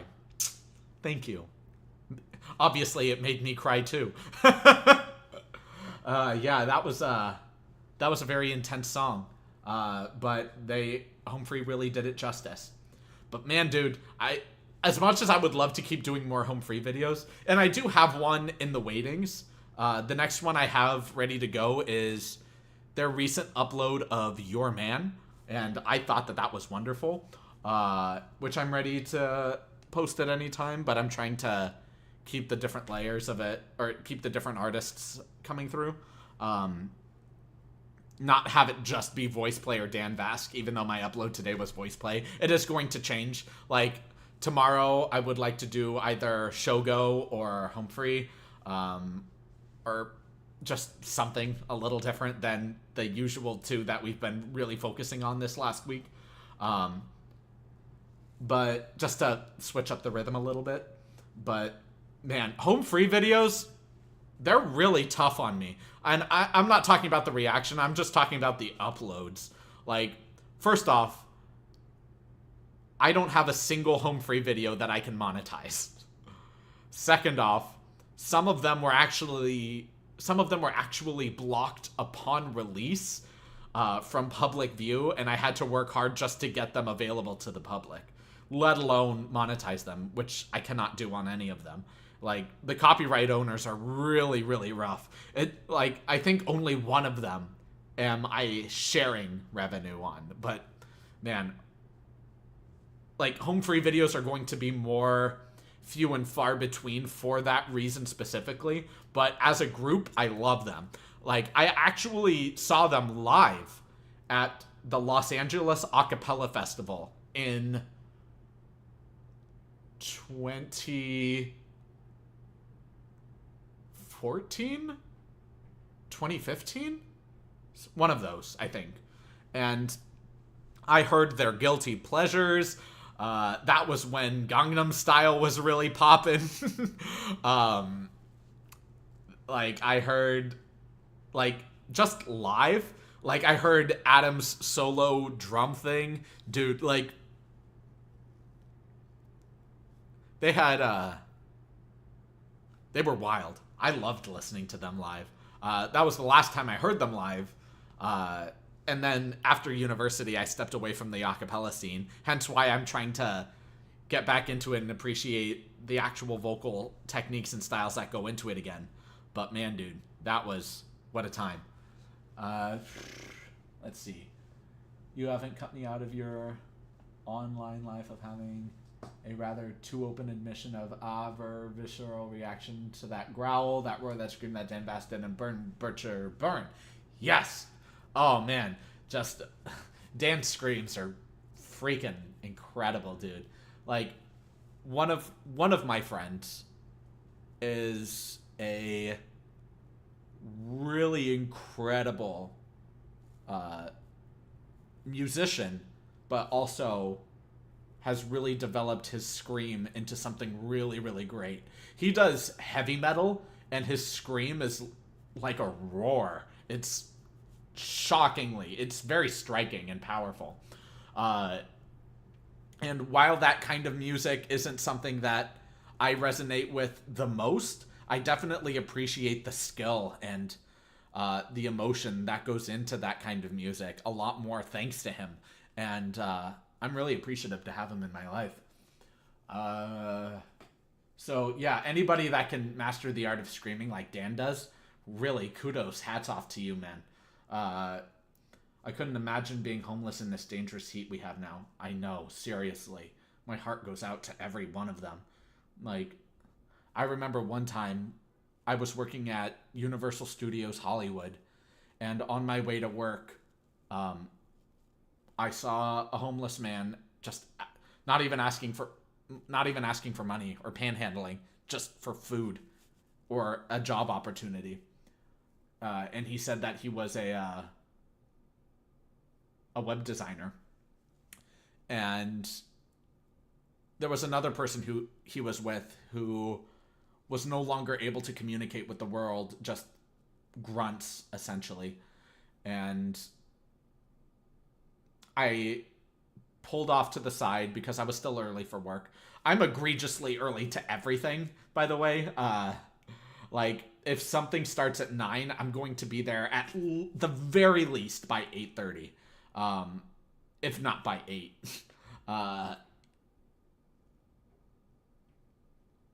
And that's gotten better over time. I'm more just like 10 minutes early to things now, but it was that intense at the time. And I pulled into an In-N-Out, and I sat down with them, and I just asked them about their lives. Told me the situation they were in, told me how they ended up in that situation, and what it is they're doing to make themselves better, and get themselves out of that situation. Some of the most inspiring people I've ever met were homeless at some point. And wow. Like, obviously, I'm not saying that all homeless people are like this. There's obviously some that just make poor life choices and just keep spiraling into despair and addiction, and it's tragic, but there's nothing you can really do to help those types of people. Just on a personal level. But to the people who are actually taking matters into their own hands and doing what they can to get out of those types of environments, dealing with the cruelness of Mother Nature herself on a day-to-day basis, man, so much respect to those people, dude.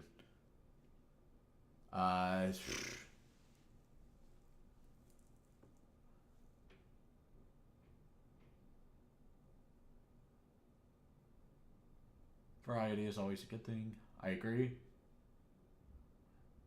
If you can handle grunge country, Brad Brownfield is really good. I've heard of that name, but I don't know who that is. I've never heard of the genre grunge country. Like, grunge was a very short-lived style of music, so I wasn't even sure that it meshed with other genres, but I'll be sure to check that out at some point. Thank you for that recommendation. People assume too much about homeless people, or maybe people have become numb. You haven't. You are a beautiful soul. Oh, thank you. I deeply value humanity, and I deeply believe that all human beings are capable of providing some of the world's greatest goods alongside committing to some of the greatest evils.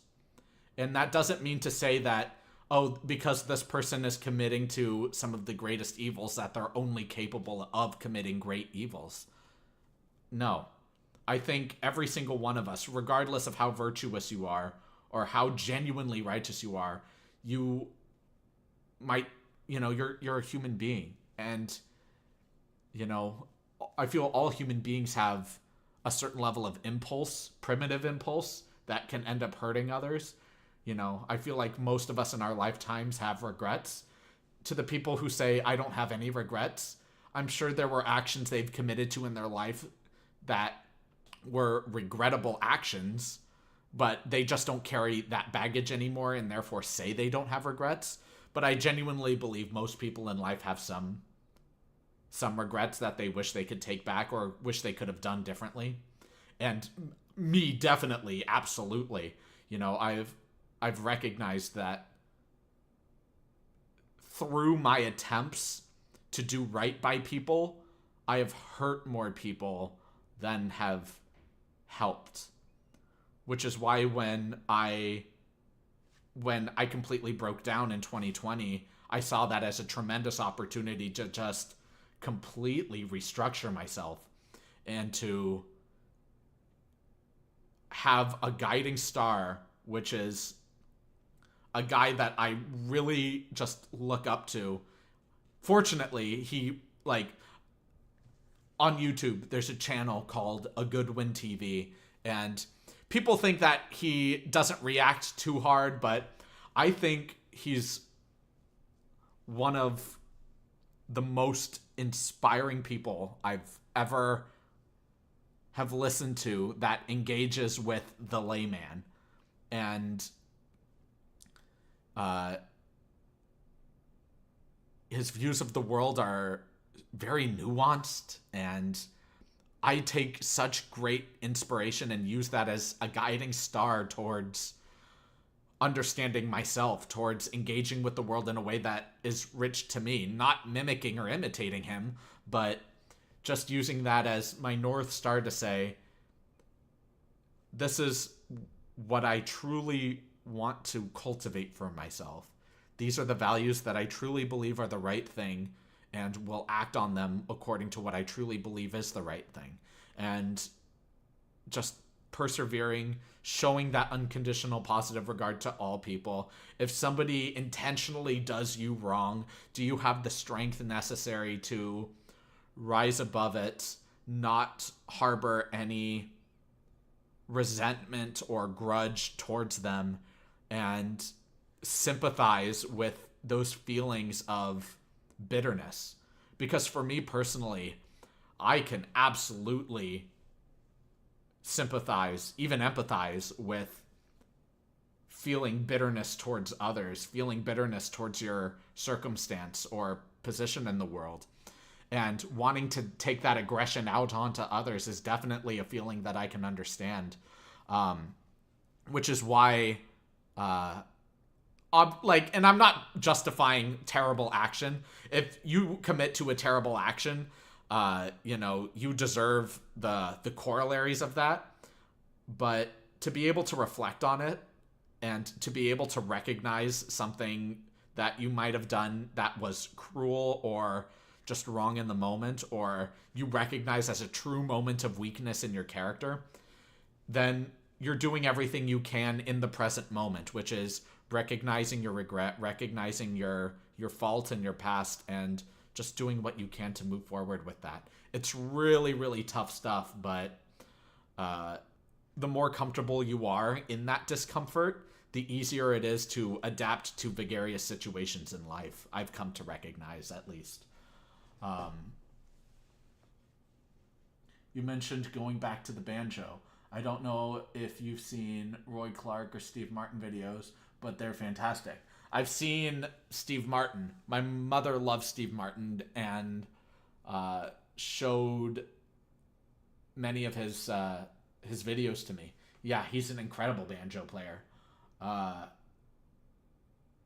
Teresa Brad GF plays banjo and sings pretty too. That's awesome.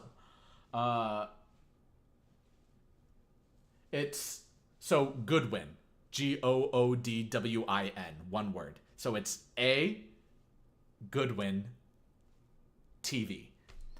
He does a lot of reactions to anime, and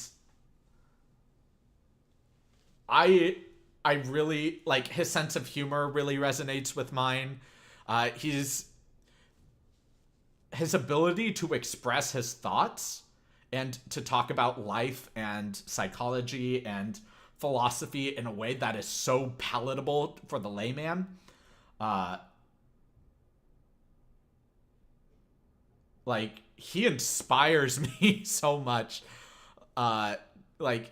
He inspired me to read so much more. He inspired me to engage with philosophy so much more, and engage with the beauty of human potential.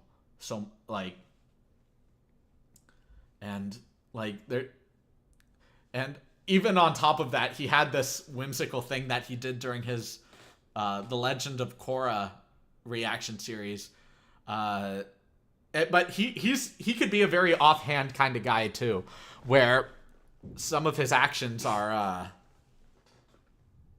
what's the word I'm looking for? He is absolutely someone who will not roll with the status quo if it goes against who he is as a person. A quality that he and I actually share intuitively is our general recalcitrance, which is our general disdain towards authority. And I don't mean to say that we don't need authority, but I do not like it when people say you shouldn't be doing this, or this is not something you should be doing, or I'm forbidding you from doing this. I am absolutely someone who goes out into the world and makes his own mistakes. I learn the best and have a much more deep and rich understanding through making my own mistakes. And that's genuinely how I enjoy living my life. So if people try to restrict that in any way, I have a natural pushback against it. And he absolutely shares that in some of his videos. But ultimately, if you stick around with his videos long enough, you come to realize that he's very intuitive, very insightful, has incredible felicity, so much better than I do. And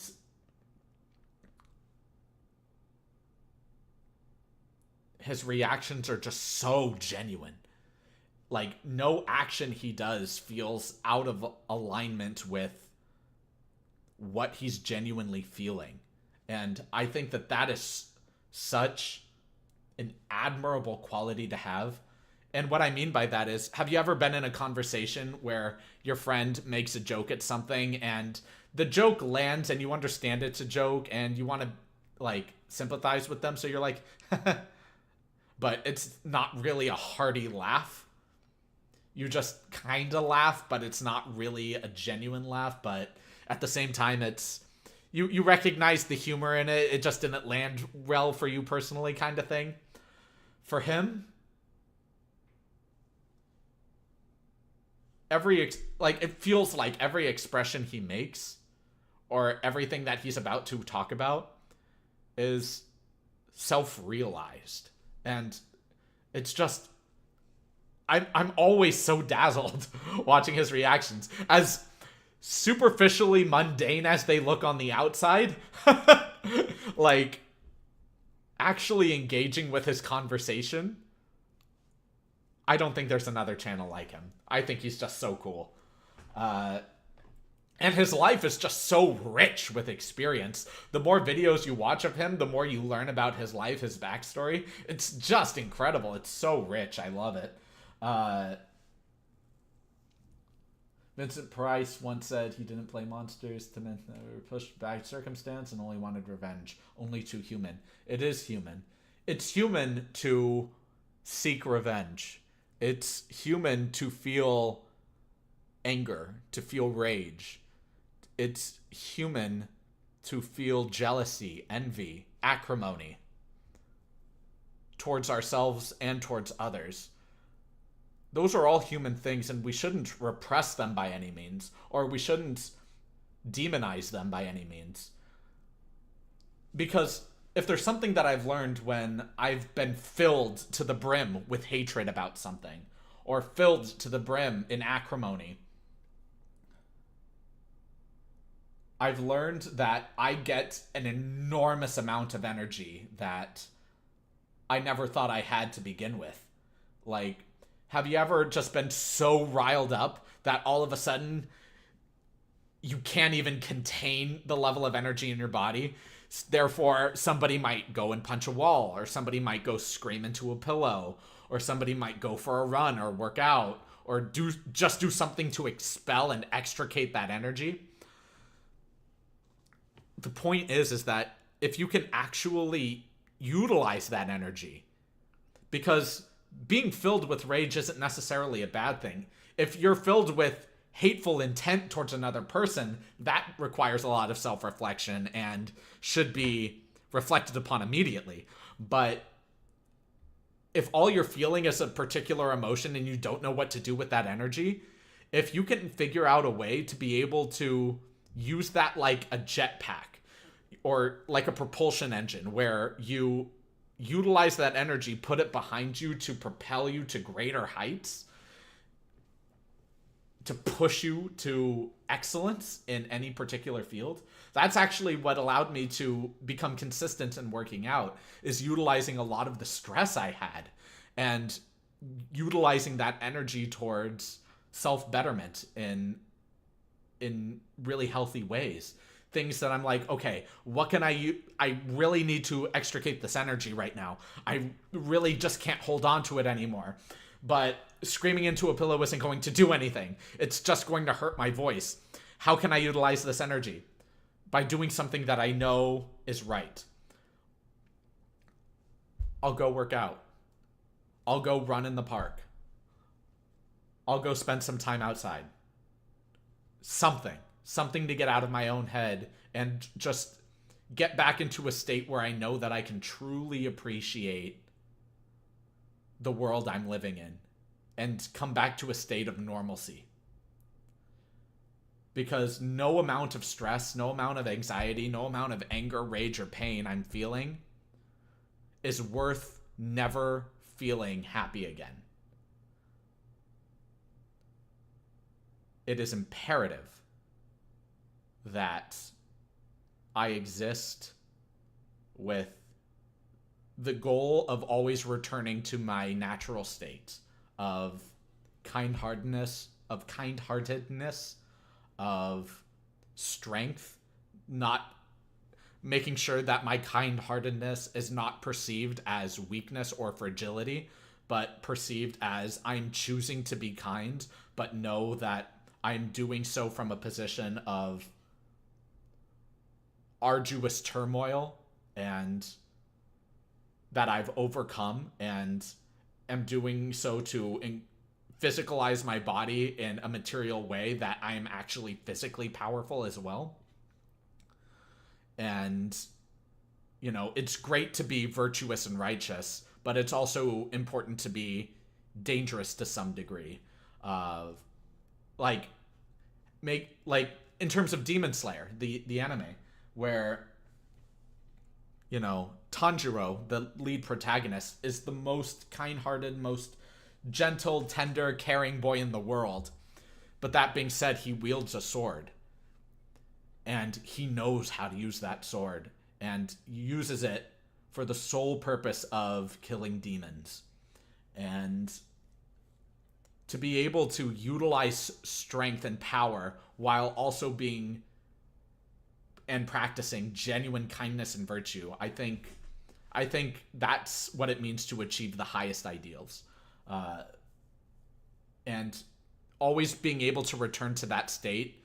But because I'm a human being, I'm an emotional creature, I'm going to feel an excess of any kind of emotion depending on whatever circumstance comes my way. But it's about how you manage it. It's about how you handle it. It's about your actual response to it, not your immediate intuitive response necessarily, even though that is something you can develop over time, but rather manifest it in a way that allows you to come back to your true nature, which feels more spiritual than I think it actually is, but coming back to who you want to be, like in a calm state of thinking and pragmatism, and actually doing a lot of self-reflection, communicating with your emotional heart and your pragmatic mind to be able to come hand in hand in a conversation and just say, what state of being makes me the happiest, makes me the most productive, the most active, the most engaged? And when you identify what that is the natural state of being of which you want to be in. And whenever you become overwhelmed with emotion, always know that you come back to the thought that in a calm state of mind, you have recognized that this particular state of being is where you want to be. And then you can utilize the raw energy of whatever emotion is overwhelming you, inundating you with, and utilizing that in a way of productivity for yourself that will eventually get you back to that natural state that you want to be in.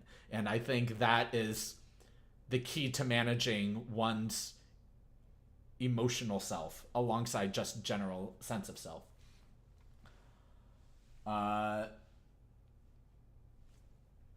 Bitterness is a human thing. It takes a lot of humility to recognize those things you mentioned. It really does. And it's very difficult to do so, but if you can do that, you know, it takes a lot. But again, if you can do that, it's just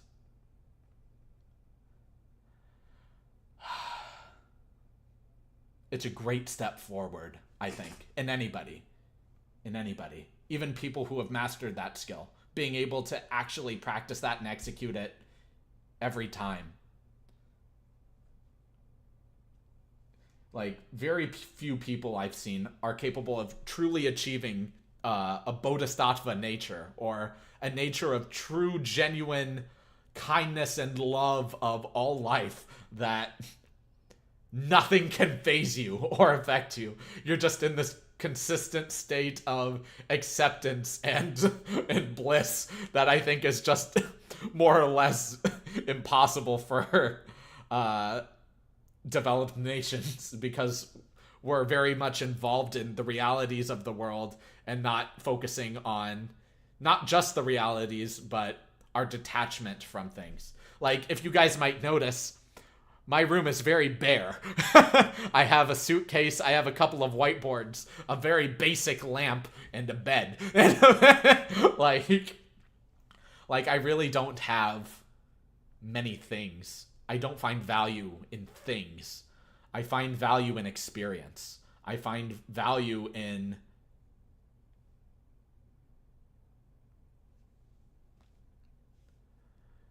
contributing something of real value to other people, which would be lighting up their day with a simple compliment, or holding the door open for them, something so small, or taking the time out of my day at my inconvenience to sit down and talk with them. Let me hear their story. Humans always want to talk about themselves. I love talking about myself. But at the same time, I find but I already know what I've been through. I already know what my experiences are.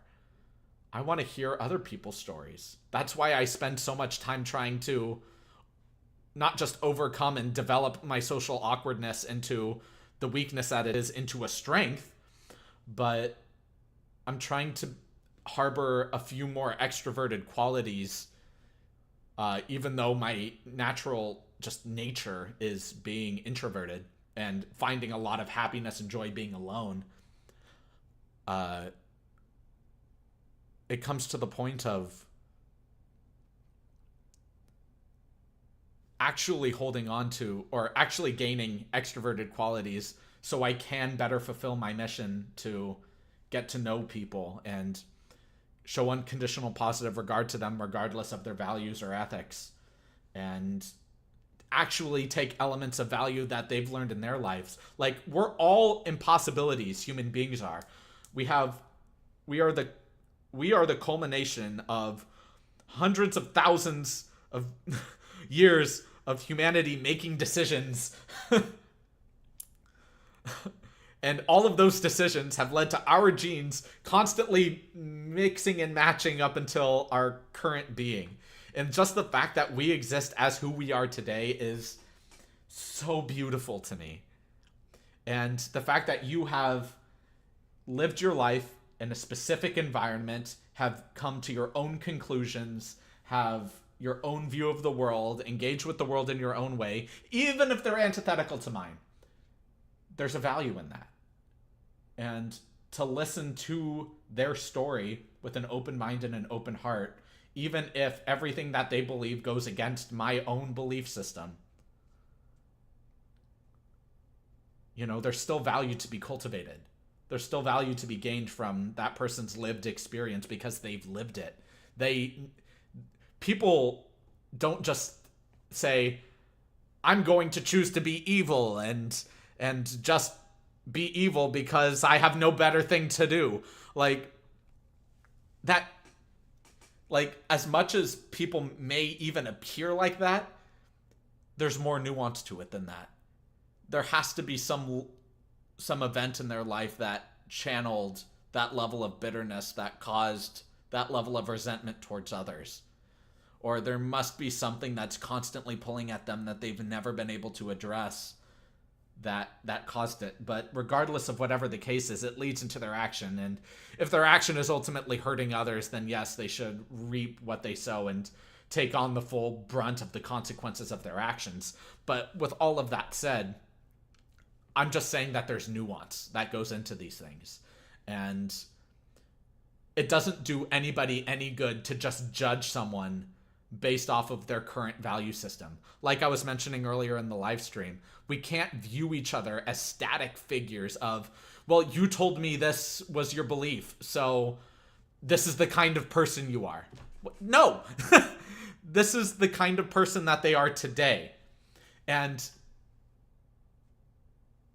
Or this is just a view that they have today. You might not even know what their character is or what kind of person they actually are.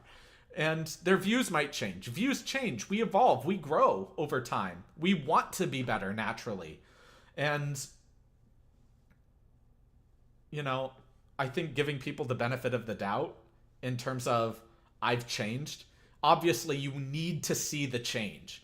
You need to actually see in their heart of hearts, in their eyes, and recognize that they want to be better. And they're going to keep stumbling along the way. They're going to fall into bad habits. They're going to relapse in some key areas.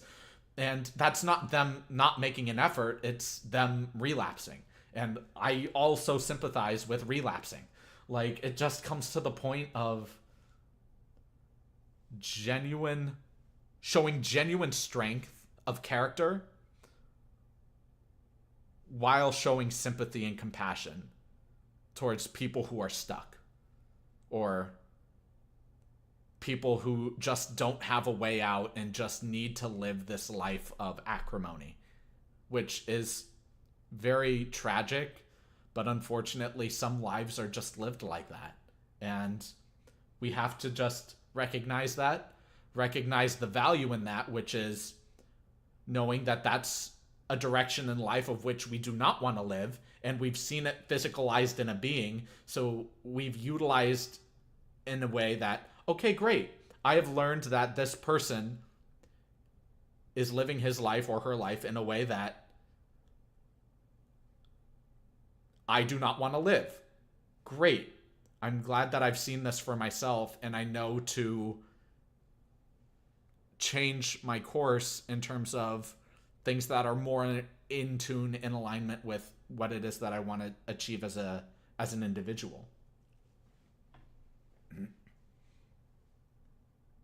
I will check out his channel for sure. Thanks for the suggestion. Yeah, of course. I cuss like a sailor during those. Yeah, I try to be. I try to be PG on the channel, but obviously from time to time it's come out a little bit. In my regular day to day, I try to restrain how much I curse, because I used to curse every other word way back when, and it's gotten better over time, but I still swear very naturally. I've been kissed by a giraffe. That is awesome. I've never been kissed by a giraffe. What a rich experience. The goal of returning to your natural state, it makes the most sense. I agree.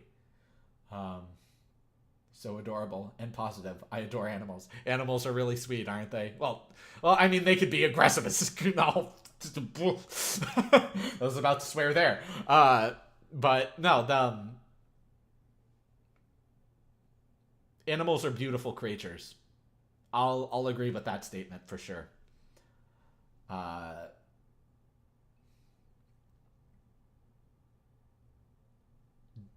Davi Vask is a musical genius. I love watching his games. He's my good one, and we'll for sure check out. Oh, that's really awesome. I'm glad that you have somebody for you that checks that out as well. That's really cool. Saved my Jaruba the giraffe has saved my humanity more. That's really sweet. Like, it's a little sad, but at the same time, or poignant, I should say, but it's sweet. Studies show that saying the F word lowers blood pressure. That's in a real study. Yeah, but that could also be cherry picking studies, regardless of the legitimacy of the study. But that being said, but in society more and more, I feel like we've just come to a point of devaluing the F word, and it's just so natural for us to say that we're gonna have to go to some really like heavy extremes in order to get the same rise that the F word used to bring us, you know? Sorry, I must leave now. We'll watch the rest tomorrow past midnight over here. See you again. Good night. I hope you have a wonderful rest of your evening. And honestly, on that note, the stream is going to end here too. I'm trying to make these streams 90 minutes and we've gone well over 2 hours. My throat is hurting. Talking for this long is tough. But man, I've had such a great time with you all tonight. Has lost its power, it has. But yeah, based off of everything that's happened tonight, I can't begin to describe to you guys how much it means to me that you guys are here. Just like having 12 of you here right now, again, it's mind-boggling to me, and I'm so deeply appreciative to have you guys here. And I can't wait to see all of you in the next upload, the next video, or the next live stream. However it is that you choose to engage with this content, I can't even begin to express how deeply grateful I am to have you guys choose to spend your time here with me. So from the bottom of my heart, thank you so much. And I hope you all have a great rest of your evening. See you all.